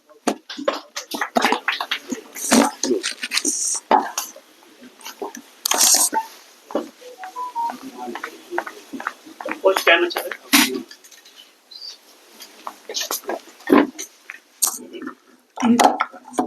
मेरा नाम अवधेश शर्मा है और मैं संयुक्त नागरिक संगठन से जुड़ा हुआ हूँ, और मैं धात का बहुत बहुत धन्यवाद करता हूँ मंचासीन अतिथियों का कि आपने हमेशा अच्छे मुद्दे पे बात करी है, और इसलिए मैं प्रतिभाग भी करता हूँ, इसको बहुत नॉलेज भी मिलती है इसमें। मैं आपसे एक बात कहना चाहता हूँ कि हम कितने ही मॉडल बन जाएं, लेकिन बिना किसान की मेहनत के हम जिंदा नहीं रह सकते। तो हमारे किसान बहुत मेहनत करते हैं, और मार्केट की भी बात यहाँ पे आई।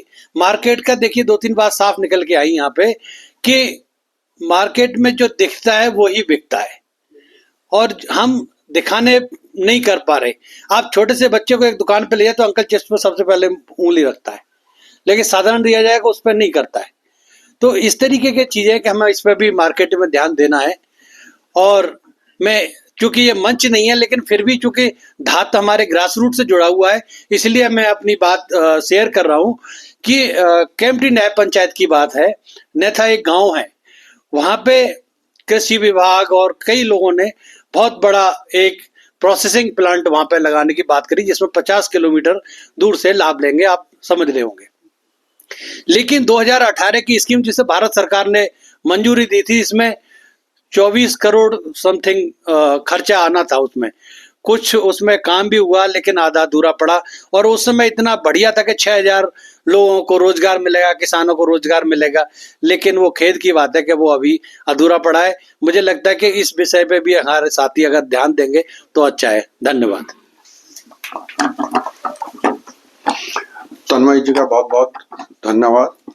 उन्होंने एक ऐसी समस्या को लिया जो किसान की रोजी रोटी से संबंधित है, और इतना ये सरकार की नीति है तो आपको पता ही है, प्रचार प्रसार तो बहुत ज्यादा होता है, लेकिन अब स्थल पर काम शून्य ही होता है।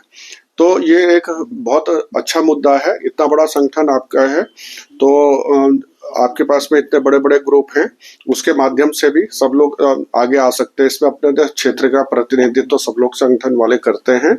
वो एक जब आपकी वैन आए तो उस समय आपको वो समय दे देंगे, उस पे या वो इकट्ठा कलेक्ट करके अपने यहाँ डिस्ट्रीब्यूशन उसका कर सकते हैं। अच्छा, मेरा एक प्रश्न है कि ये जो नारंगी है, माल्टा है और मौसमी है और संतरा है, इन चारों के बारे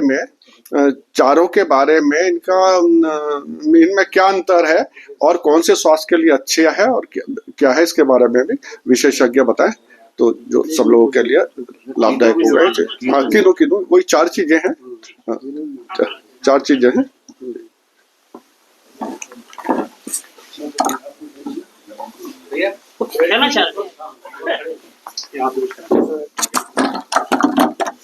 विपणन के लिए मेरा एक और सुझाव था कि हमारे यहाँ पर देहरादून में 64 RWA कॉलोनी है, रेजिडेंशियल वेलफेयर एसोसिएशन है, जिसमें मैं भी एक अध्यक्ष हूँ अपने एसोसिएशन का। अगर हम सबसे, हमारे ग्रुप ही है, अगर हमने कहा कि आज आपके यहाँ फलानी कॉलोनी में आएगा तो उससे विपणन का काफी फायदा होगा। मेरा एक सुझाव था।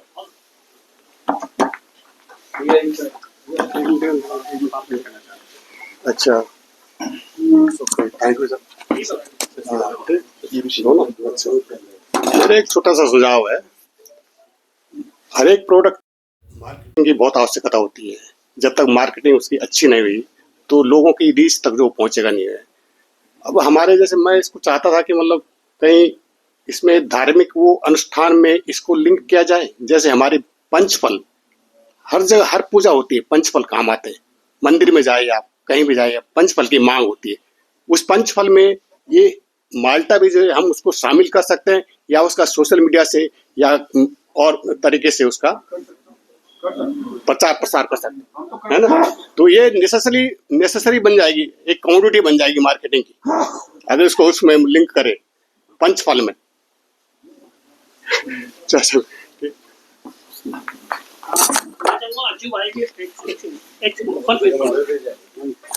हमारे बीच में गढ़वाल सभा के जो सचिव हैं, मैं उनको विशेष रूप से इसलिए भी कहना चाहूँ, अपनी बात रही कि वो अजबपुर जो सरस्वती विहार विकास समिति है उसके भी प्रभारी हैं, और बहुत बड़ी कॉलोनी है और वहाँ पर एक बहुत बड़ी मंडी भी रहती है।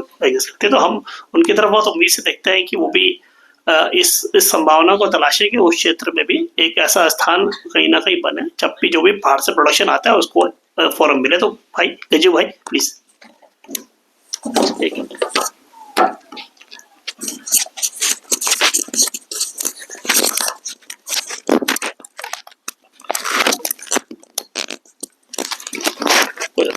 कोई बात नहीं।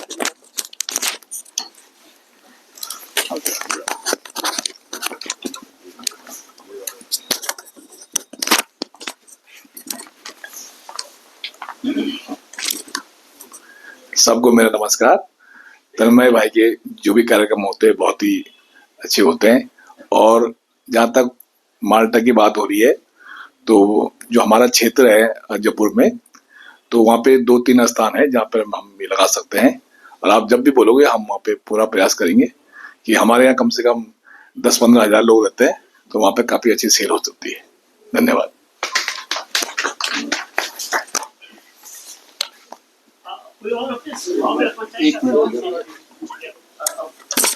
तन्मय जी को नमस्कार।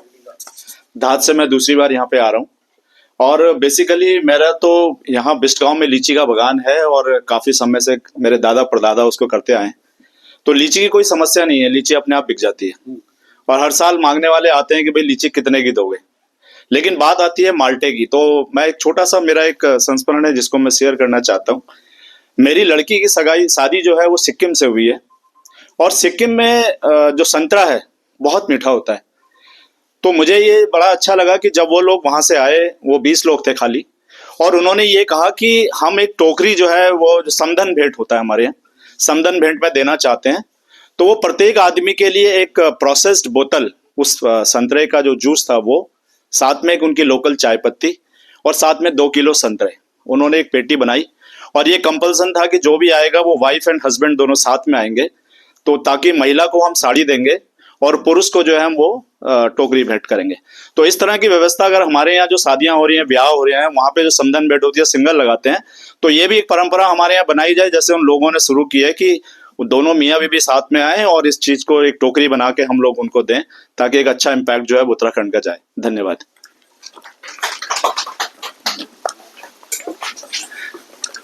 मेरा एक ही सुझाव है इस बारे में कि हमारा जितना भी माल्टा होता है या बुरांस है, माल्टा है, कोई भी चीजें हैं, सब पंच केदार और पंच बद्री वाले क्षेत्रों में होता है सारा का सारा। लोकल लोगों की वहाँ पे शॉप्स होती हैं, लोकल लोग ही वहाँ पे मार्केट करते हैं पूरा का पूरा। उनको अवेयरनेस ये फैलाई जाए, ये की जाए कि कोल्ड ड्रिंक जो जाती है नीचे से ऊपर, वो वहाँ पे कुछ भी ना बिके। उसकी जगह हमारे अगर माल्टा के जूस या बुरांस या लोकल प्रोडक्ट अगर बिकने शुरू हो जाएंगे तो सारे लोग जो है उसकी यूटिलिटी भी बताई जाए, इसके फायदे हैं, तो लोग उसको अपने साथ भी ले जाएंगे। ये चीजें मेरे उनसे कहना है इसमें, थ्रू एम्पोरियम और थ्रू एग्जीबिशन इस चीज को किया जाए। विक्रम सिंह रावत जी, मैं आपको आपसे मेरी फोन पे बातचीत हुई, मैं पहली बार आप जरूर थे अपनी बात।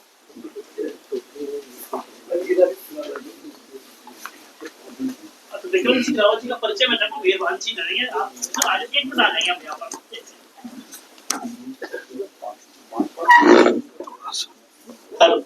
मैं चाहूँगा विक्रम सिंह रावत जी हमारे उत्तराखंड के बहुत प्रसिद्ध सुप्रसिद्ध और उनका उद्यान पर काम है, और मैं चाहूँगा कि वो अपनी बात में रखें और उनके बारे में फिर बातचीत। सभी सबसे पहले तो धाद संस्था को बहुत बहुत मुबारक। पिछले वर्ष भी मेरी कोशिश थी कि मैं इसमें आ पाता, लेकिन किसी वजह से, क्योंकि मैं हिमाचल में रहता हूँ, और लकीली इस बार आज मुझे जाना था, तो हमारा जो संस्था है जिसके रावत जी अध्यक्ष भी हैं, तो उसके संस्था के माध्यम से मुझे पता चला कि आज यहाँ पर ये प्रोग्राम है 4 बजे। तो शायद कुकसाल जी को भी और इनको नहीं मालूम था कि मैं यहाँ पर आ रहा हूँ। तो मैं अपना जो परिचय आपको देता हूँ कि मैं किसान भी हूँ, एक नर्सरी भी ग्रो करता हूँ। जो प्लांटिंग जो प्रॉब्लम्स कुकसाल जी ने बताई कि हमारी खेती में जो समस्याएं हैं, और ख़ास तौर पे जो मैं उत्तराखंड में देखता हूँ समस्याओं को, कि हमारा जो किसान है वो बिना सोचे समझे पौधे को खरीदता है, पौधे को लेता है, तो जो जेनेटिक प्योरिटी है वो नहीं है हमारे पास। और शायद एक वही वजह है कि हमारा जो फल है उसमें वो क्वालिटी नहीं बनती। तन्मय जी ने बताया कि एक पौधे में 5 क्विंटल, अगर एक पौधे में 5 क्विंटल होता है और 5 रुपए किलो भी बिकता है, तभी 2500 रुपये बनता है। तो हमारी कमर्शियल प्रोडक्शन नहीं है। हमारा जो किसान है हिमाचल, मैं हिमाचल, क्योंकि हिमाचल से हूँ, तो हिमाचल की बात से मैं आपको बताता हूँ कि हिमाचल की जो शुरुआत हुई थी जब हमारा राज्य बना था हिमाचल, वैसे मैं रावत हूँ पौड़ी गढ़वाल से, तो जो हमारे वहाँ के चीफ मिनिस्टर थे डॉक्टर वाई.एस. परमार, तो उन्होंने एक सिर्फ डायरेक्शन दी थी कि हमने उद्योग, हमारे पास जो पोटेंशियल है वो है हॉर्टिकल्चर का, और उसके अलावा जितने भी लाइन डिपार्टमेंट्स थे, चाहे इरिगेशन हो, चाहे बिजली डिपार्टमेंट हो, विभाग हो, तो अगर एक किसान किसी बाहर अपने गांव से बाहर अगर वो खेती करना चाहता हो, तो उसके लिए बिजली वालों ने बिजली प्रोवाइड की, पानी वालों ने उसको पानी प्रोवाइड किया।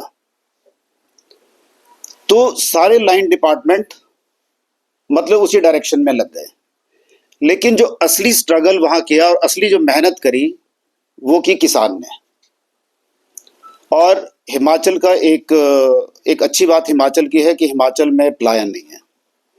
वो लोग वही तलाश करते हैं कि यहाँ हमें क्या मिलेगा, और शायद एक वही वजह है कि वहाँ पर हॉर्टिकल्चर आज के डेट में कश्मीर से भी बढ़िया है। एरियाज जैसे यहाँ कुकसाल जी बता रहे थे कि हमारा जो एरिया है वो 1,80,000 हेक्टेयर पहले था 1,80,000 हेक्टेयर से घटकर 81,000 पे आ गया। तो हिमाचल में रिवर्स है। अगर हिमाचल में आज से 25 साल पहले की बात करें तो 1,06,000 हेक्टेयर वहां पर एप्पल प्रोडक्शन के लिए था, सिर्फ 1,06,000, और आज के 25 साल में लगभग 1,40,000 हेक्टेयर की बढ़ोतरी हुई है। हालांकि सेब की प्रोडक्शन में वहां भी कमी आई है, और उसका रीज़न है कि हमारे जो पुराने ऑर्चर्ड थे वो सिनाइल हो गए, पुराने हो गए, और अब नई टेक्नोलॉजी की तरफ लोग जा रहे हैं। तो एक सबसे पहले सवाल था कि हमारा जो संतरा है या हमारा जो माल्टा है वो 40 रुपए किलो क्यों बिके? अगर आप कंज्यूमर हैं, अगर आप खरीदने वाले हैं, तो आप चाहेंगे कि 40 रुपए बिके। लेकिन मैं किसान हूं और मैं तो चाहता हूं कि मेरा अगर संतरा या माल्टा जिस पेड़ में 500 किलो लग रहा है तो उसमें 100 किलो लगे। उसके लिए हमें उसकी काट छाट प्रून ये किसान के प्रीव्यू में आता है, और ये किसान को देखना है कि वो किस तरीके से प्रोडक्शन में क्वालिटी बनाए। मैं फर्स्ट जनरेशन का एप्पल ग्रोवर हूं और मैंने 20 साल पहले खेती की शुरुआत की है, और खेती की जो मेरी शुरुआत रही है वो मॉडर्न एग्रीकल्चर से रही है। तो आप लोगों को सुन के अच्छा भी लगेगा कि मैं हिमाचल का पहला ग्रोवर हूं जिसने पूरा ऑटोमेटेड सिस्टम से अपना ऑर्चर्ड डेवलप किया है। और दूसरी बात कि पहला किसान हूं जिसके पास आज की डेट में 15,000 हमारे सेब के पौधे हैं हाई डेंसिटी में।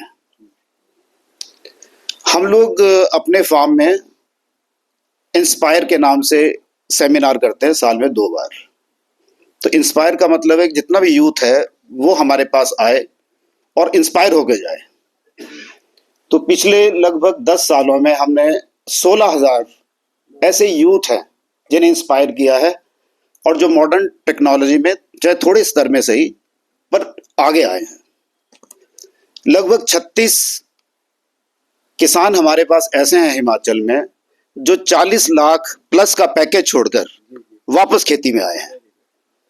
तो जो बहुत बड़े बड़े कॉरपोरेट में थे वो लोग ऐसे आए। तो मैं 4 साल पहले यहाँ पर आया 2019 नवंबर से।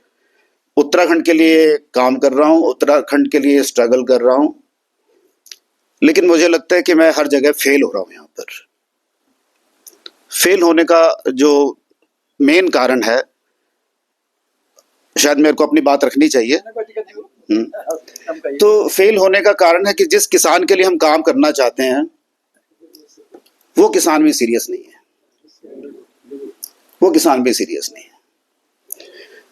किसान के साथ फेल हो गए तो हमने कहा चलो सरकार के साथ करते हैं काम। सरकार भी सीरियस नहीं है। कोई किसी नेता को पकड़ा कि चलो नेता के साथ करते हैं, नेता भी सीरियस नहीं है।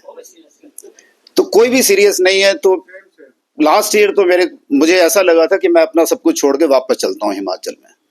लेकिन फिर कुछ हमारा ग्रुप बना, थोड़ी सी एक उम्मीद जगी कि चलो एक बार और कोशिश करते हैं। यहाँ पर हिमाचल का जो सबसे बड़ा प्लस पॉइंट है कि हिमाचल में किसान सेंट्रिक इकोनॉमी है।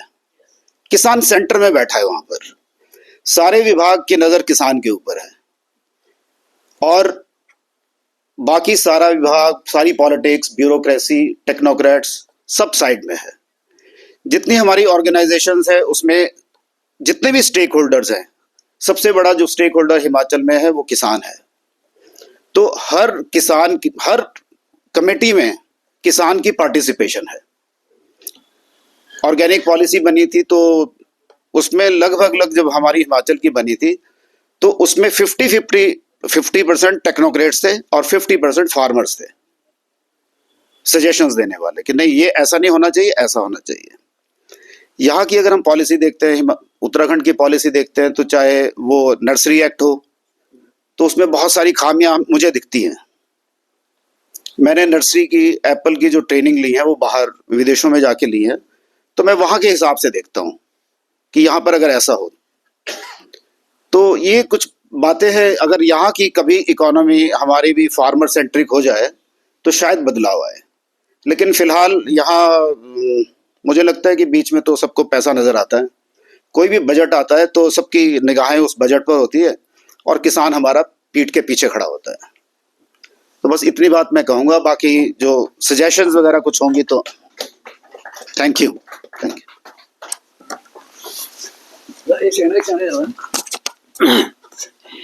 ये विक्रम सिंह रावत जी हैं और हिमाचल में इनकी कालसन नर्सरी है।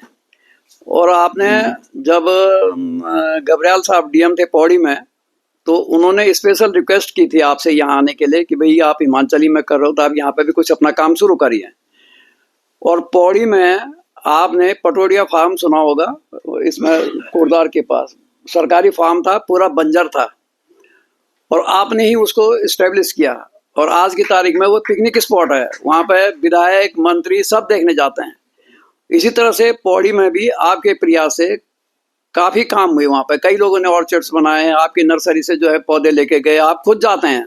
मतलब आप का पूरा डेडिकेशन है कि किस तरह से उत्तराखंड का मैं भी कुछ अपना पार्टिसिपेट कर सकूं इसके विकास में।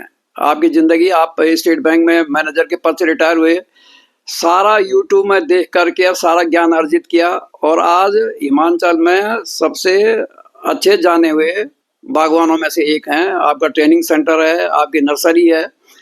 तो इस तरह के लोग अगर उत्तराखंड में आने के बाद भी हतोत्साह होत के अगर जाएं तो मैं समझता हूँ कि राज्य के हित में नहीं है। तो ऐसे लोगों को हमको प्रमोट करना चाहिए, आगे बढ़ाने का अवसर देना चाहिए, और इनसे जो है पूरी हेल्प, वो बेचारे तैयार रहते हैं हर समय। और कई बगीचे आपने लगाए हैं। अभी नैनीताल में जो ब्लूबेरी का है सर, ब्लूबेरी वाला भी जो है, हाँ बता दीजिए। बहुत ही सुंदर बगीचा है, पूरा पहाड़ का पहाड़ बना है। तो एक्चुअली जो बगीचे बनाने का मकसद हमारा यही है कि कुछ ऐसे बगीचे बने कि लोग, आसपास के लोग उसको इंस्पायर होकर काम करें। Model farms. तो एक पटेलिया फार्म जो हमने बनाया था वो बिल्कुल बंजर जमीन थी, पौड़ी गढ़वाल में बिल्कुल बंजर थी। तो हमने वो सिलेक्ट करके हमने कहा इसमें काम करेंगे। तो कोविड के टाइम में हमें टाइम भी मिला, तो 2000 में हमने वो इस्टेब्लिश किया था, और 2022 में उससे लगभग 8 लाख रुपए की आमदनी हुई है सरकार को। तो पहला एक ऑर्चर्ड था जो जिसने प्रॉफिट दिया। उसके बाद मुक्तेश्वर में हमने लगभग 1 लाख ब्लूबेरी की ऑर्चर्ड लगाया, मुक्तेश्वर के बिल्कुल बॉर्डर में, और लगभग 32,000 पौधे एक ही आदमी के लगाए वहां पर। तो वो उत्तराखंड का सबसे बड़ा वो रहा। अभी तक हमने लगभग 80 फार्म्स यहाँ बनाए हैं जो मॉडल फार्म्स हैं। तो हम लोग ट्रेनिंग भी देते हैं, सेंसिटाइजेशन प्रोग्राम भी देते हैं। तो अभी हमारा जो इच्छा है कि हम नीति माना वैली में उस तरफ भी कुछ काम करें, क्योंकि वो लोग ऑलरेडी सेब में काम कर रहे हैं, लेकिन उनकी दुर्गति भी सरकार की स्कीम जो है पौधे लाए कश्मीर से और वो दे दिए। तो लगभग 2500 पौधों में मुश्किल से 100 पौधे होंगे जिसका सेब वो बेच पा रहे हैं। तो ये तो प्रोडक्शन और ये रहा। दूसरा, हम लोग अपनी मार्केटिंग ऑनलाइन करते हैं। हमारे जो किसान का, हिमाचल में जो फार्मर्स हैं, उनका जो सेब एवरेज जो सेब बिकता है वो लगभग 100 रुपए किलो बिकता है, 75 रुपए से 100 रुपए के करीब।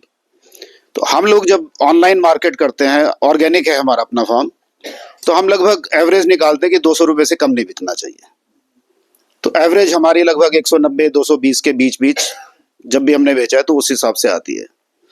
जब मैं इसमें धाद में भी आया तो मुझे लगा कि इसकी ऑनलाइन, क्योंकि हमारे पास अपना डेटाबेस है, तो वो हम कर सकते हैं।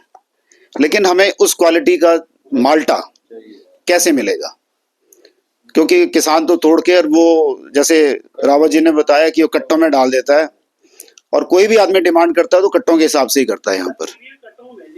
हाँ जी। तो ये कीवी भी, माल्टा भी एक्चुअली टेक्निकल ये नर्सरी से शुरुआत होती है इसकी। कीवी के यहाँ जितने भी पौधे लगे हैं, मेरे हिसाब से कोई भी पौधा जेनेटिक प्योर नहीं है, प्योरिटी वाला नहीं है। जो उसकी टेक्निक है उस तरीके से वो पौधे नहीं लगाए गए हैं। जो ग्राफ्टिंग पॉइंट उसका होना चाहिए, जैसे उसकी प्रूनिंग ट्रेनिंग होनी चाहिए। तो ज़्यादा क्वांटिटी में ना जाके फार्मर क्वालिटी के ऊपर फोकस करें।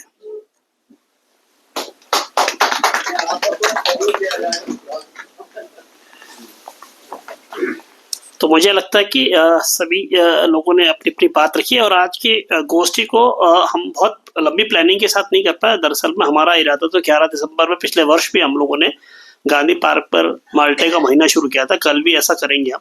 शाम को 3 बजे से साकिब जी और फंची के सहयोग से हमारी माल्टे की वैन वहाँ रहेगी 1-2 दिन, और उसके बाद शहर में अलग अलग जगह, जैसे आपने सजेस्ट किया कि RWS है, तो जो जिन्होंने भी जो सजेशन दिया है, हम कई लोगों से नाम से परिचित नहीं है, तो बताइएगा, हम जरूर भिजवाएंगे। तो हम अपनी तरफ से तो सामाजिक पहल करने ही वाले हैं। अब इसका स्केल कितना होगा ये आप सबके सहयोग पर निर्भर करता है। आप लोगों के बीच में इस बात को लाने का आशय हमारा ये था कि हमको तरह तरह के फीडबैक मिले और सहयोग भी मिले और ये चर्चा का विषय बने। और जैसा वो कह रहे थे कि देहरादून में बहुत पोटेंशियल है कि देहरादून एक बहुत बड़ा कंज्यूमर मार्केट बने, इसके लिए भी हम लोगों को कोशिश करनी चाहिए। और कंज्यूमर मार्केट अपने समाज के लिए, अपने पहाड़ के लिए, और अपने हम लोकल फॉर वोकल की बात करते हैं, तो अपने जो अगर लोकल इकोनॉमी जनरेशन में मदद करता है तो इससे बढ़िया तो कोई बात नहीं होगी। अब जो जितने भी सुझाव आए हैं उस पर सूक्ष्म सी टिप्पणी लेने के बाद हम आज की सभा को वाइंड अप करेंगे और अंत में हमारे अध्यक्ष जी से निवेदन रहा है कि वो अपना आज का अध्यक्षीय वक्तव्य देंगे। तो जो भी अगर इस बीच कोई सवाल आए तो वो अगर आपके संज्ञान में आपको लगता है किसी का जवाब दिया जाना चाहिए तो कुकसाल जी और भी भान जी दे सकते हैं। और अगर किसी को कोई अन्य कोई सुझाव भी हो तो आप हमें लिख कर भी दे सकते हैं। नींबू माल्टा और उसके बारे में हाँ ठीक। एक बड़ा टर्म कहते हैं हम लोग कि सिट्रस ग्रुप आता है, नींबू वर्गीय फल।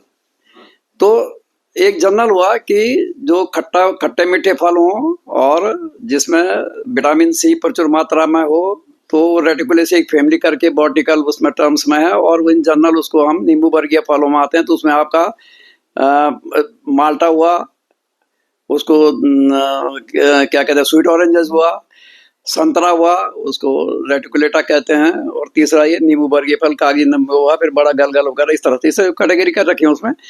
तो इनमें जो डिफरेंसेस है उनके मतलब उनकी प्रॉपर्टी में और उनके और गुणों में कुछ ज़्यादा डिफरेंस नहीं है। खाली स्वीटनेस में किसी में शुगर ज़्यादा है, किसी में एसिडिक कोई उस तरह के हैं, लेकिन फिजिकली इनमें डिफरेंसेस है कि अगर माना जिसका छिलका उतरता नहीं है तो उसको हम स्वीट ऑरेंजेस कहते हैं, जिसका क्या कहते हैं वो रेटिकुलाटा करके कहते हैं, और जिसका लूज जैकेटेड हुआ वो संतरे में है, मतलब संतरा आसानी से छिल जाता है। और बाकी कागजी नींबू उसको आप पहचानते ही हैं।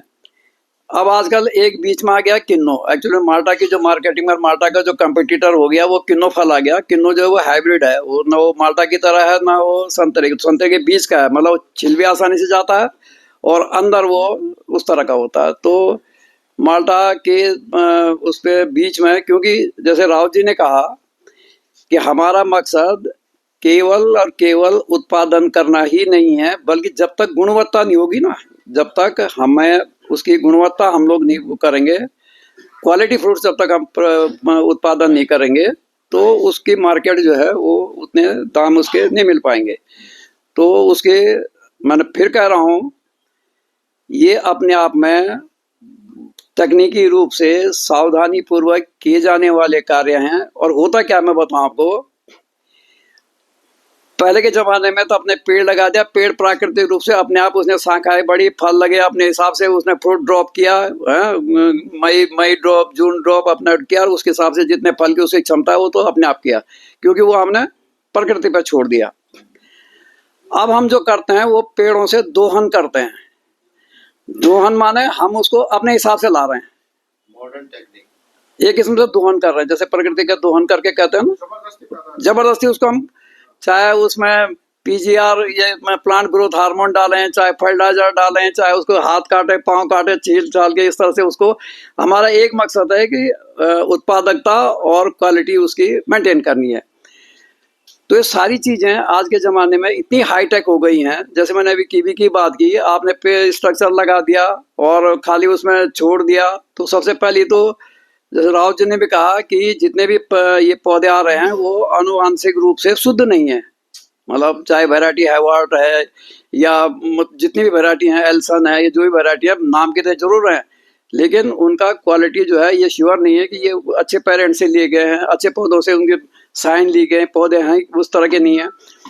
फिर दूसरी, जब तक आपको पूरी टेक्नोलॉजी नहीं पता, अब कीवी का पेड़ आपने लगा दिया, आपको छंटाई का नहीं पता, उसमें सबसे बड़ी समस्या होती है पॉलिनेशन की। आप जितना उसको पॉलिनेट करेंगे, जितने उसमें बीज बनेंगे, उसका साइज उतना अच्छा होगा। जितने आप उसमें थिनिंग करेंगे, क्योंकि पहले तो प्राकृतिक रूप से तो अपने आप ही झड़ते, पौधा झाड़ता या अपने आप हिसाब से बनता। अब क्योंकि आपने उसको कंट्रोल कंडीशन में किया है, आपने उसको बिल्कुल जो है उस तरह से किया है, तो आपको जो है, जब तक आप लोग तकनीकी रूप से जानकारी आपको नहीं हो पाएगी। और वही एक लकुना विभाग, मतलब अभी तक 24 साल में हम लोग, हमारी सरकारें नहीं कर पाई, क्वालिटी प्लांट मटेरियल नहीं दे पा रहे हैं। टेक्नोलॉजी तो रही दूर की बात, जितने हमारे इतने बड़े बड़े इंस्टीट्यूशंस हैं सारे एकदम उदासीन पड़े हुए हैं, क्योंकि जब उनसे काम ही नहीं लेंगे तो जंकित आएगा उन पर। अरे इतनी पन्नगर विश्वविद्यालय हमारे पास है, क्या कहते हैं, ये आपके विवेकानंद पर्वतीय कृषि विकास शोध संस्थान हमारे पास है, जड़ी बूटी शोध संस्थान गोपेश्वर, सब ताजे पड़े हुए हैं। आप अगर कोई जाए देखेंगे तो सारे नेटवर्क। इसके अलावा 13 जिलों में 13 कृषि विज्ञान केंद्र हैं और बड़े बड़े वैज्ञानिक उसमें हैं। सारे लोग जो 2-2 लाख 2.5 लाख तनख्वाह ले रहे हैं, लेकिन कभी भी कार्यदायी विभागों का और उनका आपस में कोऑर्डिनेशन है ही नहीं। वो भी बेचारे कहते हैं, क्योंकि मैं भी एक्चुअल में इसमें रिसर्च सेंटर में रहा, तब मुझे पता है कि कोई मतलब ही नहीं रखता इनसे, क्योंकि जो ये कार्यदायी संस्था है, इनको तो बजट मिला और कैसे खरीद करनी है वो उसी में वो सारे व्यस्त रहते हैं। और अभी आपने रुद्रप्रयाग का वीडियो देखा होगा आपने, काफी वायरल हुआ वो, कि किसानों ने बेचारों ने 4 साल पहले जो है कागजी कह के उनको दिया गया। पहले तो कागजी पहाड़ में कम से कम, जब मैं समझता हूँ कि वो इतना व्यवसायिक दृष्टिकोण से उतना अच्छा नहीं है। कागजी कह के पेड़ दिए गए, वो सारे जमीरी निकल गए बीजू करके 4 साल में। वो किसान बेचारे रहे हैं, सब इधर उधर भटक रहे हैं। तो कहने का मतलब योजनाएं हमारी इस तरह की बनी है कि कोई सुनने को तैयार नहीं है। यात्री आते हैं 80,000 90,000 1 करोड़ से ऊपर आते हैं, बद्री केदार जाते हैं। और हमारी क्लाइमेट स्टोन फ्रूट्स के लिए है, एक दाना फल का नहीं मिलता मई से लेकर के जुलाई अगस्त तक। जिन इलाकों में स्टोन फ्रूट्स में काम हुआ, रामगढ़ जाइए, नैनीताल के आसपास के इलाके जाइए, वहाँ करोड़ों रुपए लोग जो है आड़ू में, प्लम में, खुमानी में कर रहे हैं। लेकिन हमारी ये पूरी जो वैली, जो अलकनंदा वैली है, कई बार स्कीमें बनी लेकिन उसमें कोई काम नहीं हुआ। तो कहने का हमारा अभिप्राय यही है कि इस तरह की अगर गोष्ठियाँ होती रहें, चर्चाएं होती रहें, तो क्या पता सरकार कुछ सुन ले। ठीक है, कीनू और माल्टा में कौन अच्छा है? ऐसा कीनू और माल्टा में कौन? देखिए मैं बताऊं आपको, फलों की क्वालिटी डिपेंड करती है, एक तो उसके अपने जेनेटिक गुण जो होते हैं, फिर सबसे बड़ा गुण क्या है कि जो पहाड़ में जो भी चीज ग्रो होगी, प्राकृतिक रूप से जो भी चीज होगी, निश्चित रूप से अपने आप ही अच्छी होगी। वो समझने की बात है और उसके रिजल्ट्स भी अच्छे होंगे। हाँ, लेकिन किन्नों के अपना गुण वो है। और लेकिन माल्टा जो है, अगर आप स्वास्थ्य के दृष्टिकोण से, औषधि दृष्टिकोण से देखेंगे तो माल्टा ज्यादा बेटर होगा। अगली बार से जब आप ये ऐसी गोष्ठी करें, उसमें जो भी हमारे इससे रिलेटेड है, चाहे विज्ञान हो चाहे हॉर्टिकल्चर जो भी है, उसमें कोई उनको आपकी तरफ से इन्फॉर्मेशन जानी चाहिए, उनको एक आदमी होना चाहिए मेरे हिसाब से। नहीं बोला एक्चुअली प्रदीप भाई, असल में अभी जो पूरे महीने का भी अभियान चलेगा, अभी हम एक बार फिर आएंगे। आज तो चूंकि वर्किंग डे था तो हमने इसको शुरू कर दिया, कल से पहला काम तो लेकिन हम उनको लाएंगे। और हमारा जो मांग पत्र है पिछले साल भी आया था, हम आपसे, जब मैंने कल भी आपसे बात करी थी, तो हमारा आपसे सुझाव ये भी, हम सबको बुलाने का आशय भी है कि हम, अब आप लोगों ने हमें बताना है कि गवर्नमेंट पर हम इस बात को लेकर किस तरह से दबाव बनाएं, क्योंकि हम तो समाज में तो हम जाएंगे वो तय बात है, लेकिन गवर्नमेंट में इसकी चिट्ठी पत्री उन तक, उनके संज्ञान में बात लेना, संबंधित मंत्री को, निदेशक को चिट्ठी देने के बारे में आप हम लोग गाइड किया। आप लोग इस काम को लगातार करते हैं। हमारा तो नौकरी पेशा लोग हैं, हम तो 5:30 बजे हाजिरी रख के तब आते हैं यहाँ पर।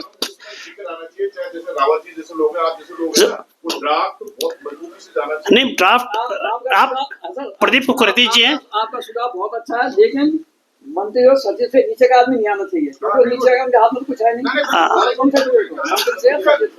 और सबसे सारी बातों को अब इसका समापन करने के लिए मैं चाहूंगा हमारे अध्यक्ष संबोधन खत करेंगे, लेकिन इसके साथ ही मेरा नौटियाल जी से निवेदन रहा है कि सबको निमंत्रण भी दें, हमारा पूरे महीने के अभियान में शामिल हो, शेयर कर दो, इसे बड़ा बनाते हैं। और हम लोग भी इसमें नए, हम लोगों के लिए बहुत मुश्किल था कि माल्टे की बात को दून लाइब्रेरी में, जहाँ पर कविता, कहानी, नाटकों की बात होती है, वो माल्टे की बात कैसे करी जाए, तो it was a tough task. लेकिन हमने चैलेंज को लिया। हाँ, तो हमने कहा चलो तो अच्छी बात है कि बात शुरू हुई है, आप सबके फीडबैक से और बेहतर बनाएंगे। और जो एक सुझाव सर ने दिया था, बीजू नेगी जी ने, शिरोधार्य ने उनका सुझाव, दरअसल में मैं आपको टू बी वेरी ऑनेस्ट, आपने बोला कि इसका कीमत बहुत ज्यादा होनी चाहिए थी, लेकिन जब हमने इसे शुरू किया ना, तो आप यकीन मानो पहाड़ में लोग ऐसे 1 रुपए दाना लेके आ रहे थे। हमारे ऑफिस के लोग 1 कट्टा लेके 100 रुपए कट्टा दिए, 100 दाने। तो यानी अगर 4 फल में 1 किलो होता है तो 4 रुपए किलो या 5 रुपए किलो ला रहे थे। तो हमने सोचा कि जब ये इतनी दुर्दशा है तो इसको उठाएं कैसे भाई। अगर हम उसको 100 रुपए कर देंगे तो लोग लॉजिकली आएंगे नहीं, क्योंकि अल्टीमेटली तो लोगों को बुलाने का था। तो हमने पहले साल 30 रुपए में शुरू किया 2022 में। हमने कहा 30 रुपए करते हैं, और उनसे हमने कहा तो हमें 20 रुपए में दो, हमें 10 रुपए हमारा वो रखते हैं, एरर रखते हैं कि। फिर हमने पिछले सालों से 10 रुपए और बढ़ाया, कहा कि 40 रुपए करते हैं। तो हमारी इच्छा तो जरूर है कि ये 100 रुपए में बिके, निश्चित रूप से चाहते हैं, लेकिन चूंकि डिमांड तय करेगी। अगर ये साल जितना कि जैसा कि बीरभान जी कह रहे हैं, अगर हमने बहुत बड़ी संख्या में लोगों ने से खरीदा, निश्चित रूप से अगले साल उन्हें और अच्छी कॉस्ट दिलाएंगे। लेकिन जो इतनी कॉस्ट में हमने दिलाई है ना पिछले साल राहुल नेगी को, तो इस साल वो पहले ही हमारे कहने की, शन नेगी जी मुझे मैसेज दिखा रहे थे, वो 10 दिन पहले वो ला करके सामान रख चुका है। क्योंकि अगर आपने छोटी सी भी उम्मीद दी थी ना कि जिस आदमी को 1 रुपए मिल रहा है, अब उसे 5 मिलने लग जाएंगे, तो वो फिर उम्मीद पर काम करना चालू कर देता, फिर उसकी कॉस्टिंग तो अपने आप मुझे उम्मीदें बढ़ जाएगी। तो आप हम जरूर करें कोशिश। तो मैं चाहूँगा कृषि मंत्री के साथ में एक बैठक रख दो ना शॉर्ट पीरियड में, करते हैं। हाँ। अधिकारी इन सबको बुला लेंगे, निदेशक जी सबको बुला लेंगे, जी, तो रिजल्ट निकलेगा उसका, ऐसा नहीं है। जरूर जरूर सर। तो मैं चाहूंगा कि हमारे आज के सभा के अध्यक्ष श्री DC नोटियाल जी, हमारे जो वरिष्ठ उपाध्यक्ष हैं, वो आए, अपनी बात रखेंगे और इसका समापन की घोषणा भी करेंगे। श्री DC नोटियाल इसमें यहाँ रखते हैं।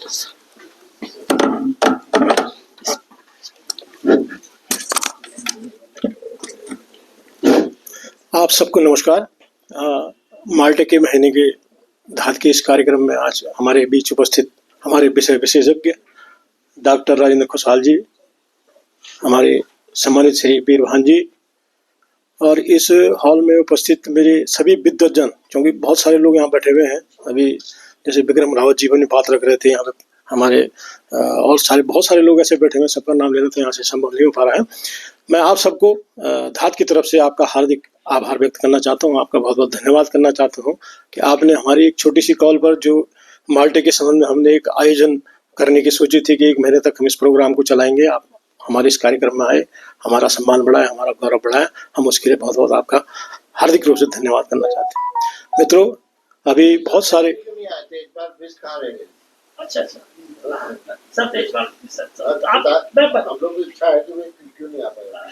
अब वो बिष्ट जी की अपनी कुछ, चूंकि वो जिस महकमे से आते हैं वहाँ पर उनकी कोई व्यस्तता का अचानक कोई प्रोग्राम लग गया था, जैसे मेरी जानकारी है। इस वजह से वो अपना उन्होंने यहाँ पर अपनी भावनाएं यहाँ भेजी हमारे पास, तन्मय जी के पास, लेकिन वो अगले प्रोग्राम में हमारे बीच में होंगे, ऐसे हमारी कोशिश रहेगी। और अभी तक बहुत अच्छे जानकारियाँ हमारे विशेषज्ञ द्वारा यहाँ पर दी गई, बहुत सारे अच्छे सुझाव हमारे यहाँ पर हमारे विद्वज्जनों के द्वारा दिए गए हैं।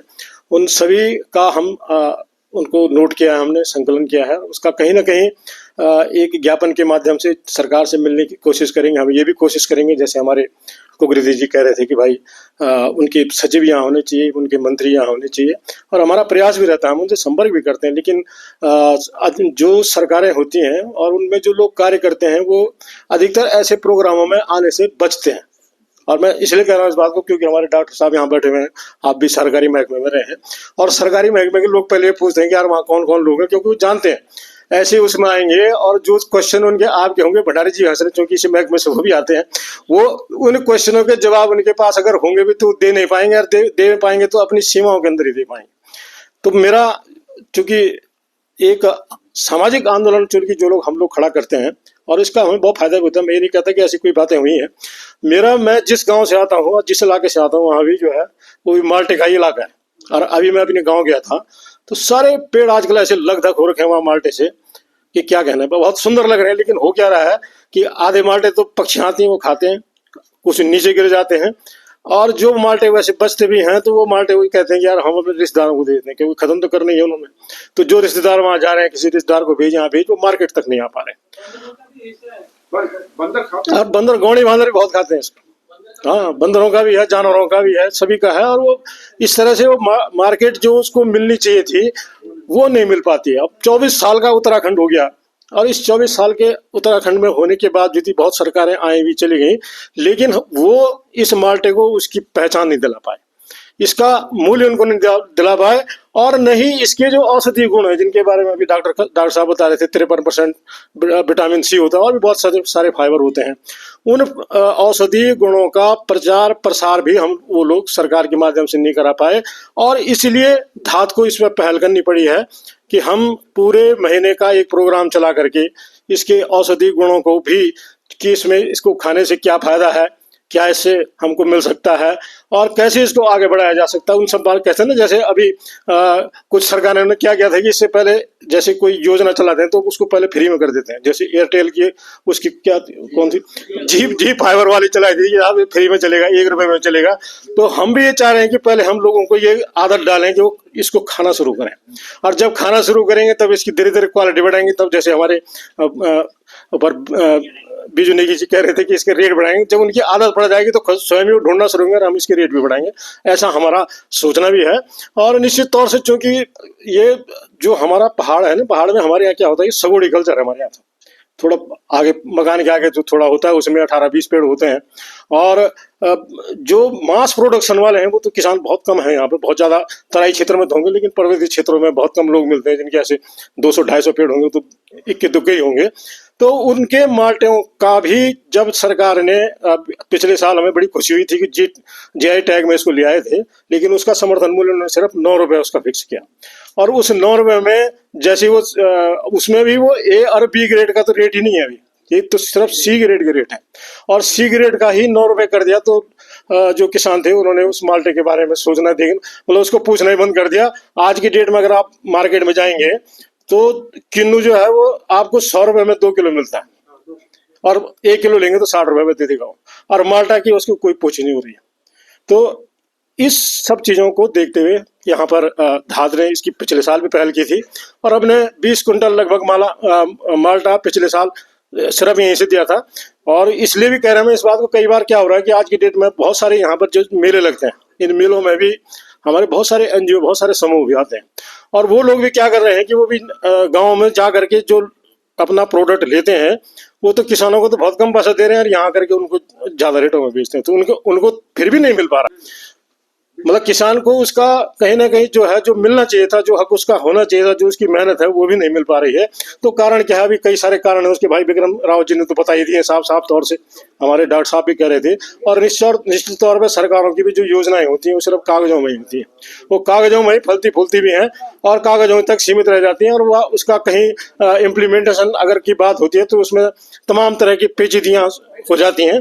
तो मेरा कहना यह है कि हम लोग सब मिल करके सामूहिक रूप से, हम चूंकि जितने भी यहाँ पर ऑर्गेनाइज हमारे संगठन है उन सब साथ मिल करके, और हम इस आयोजन को, जो हमारे माल्टे का 1 महीने का प्रोग्राम है, इससे यही होना है कि अधिक से अधिक घरों तक हम इसकी पहुंच बनाएं, अधिक से अधिक लोगों तक इसको पहुंचाएं, और वो जो किसान है उनका जो माल्टा है वो यहाँ तक पहुंचाने के लिए जो भी हमारा मांग पत्र जैसे हमने बनाया है, उस मांग पत्र में और भी जो आज के सुझाव हैं उनको भी शामिल करते हुए सरकार तक पहुंचाने की बात करेंगे। और इससे पहले भी हमने ऐसे काम किए हैं कि पहले हरेला 2010 में कोई मनाता नहीं था, हमने इसकी शुरुआत की, धीरे धीरे जो है वो सरकार तक पहुंचा, आज सरकार ने वो सरकारी कार्यक्रम बना दिया।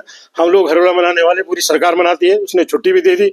हमने जो है बगवाल की बात की थी, छोटी बगवाल की, जिस कारण से बगवाल की बात की थी, वो भी सबसे पहले हमने धात के माध्यम से शुरू किया था, धीरे धीरे वो आंदोलन बना, आज सरकार उसको मनाने के लिए छुट्टी भी देती है, हम लोग मनाते भी हैं।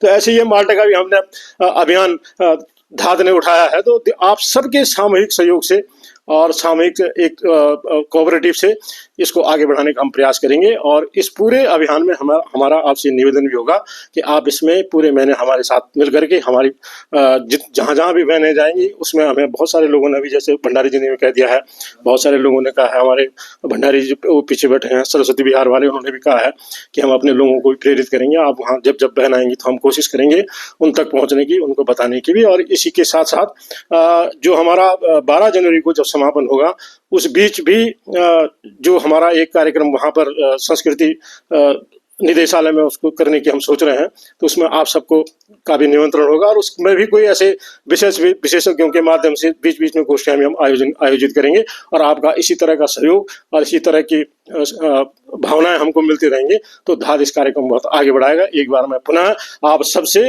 अभी मैं एक चीज जरूर कहना चाह रहा था, अभी हमारे बीरभान जी ने भी एक बात कही थी कि जब मैं अभी लखनऊ गया तो वहाँ पाइनएप्पल का हलवा मिला और नागपुर में भी बहुत संतरा बहुत होता है।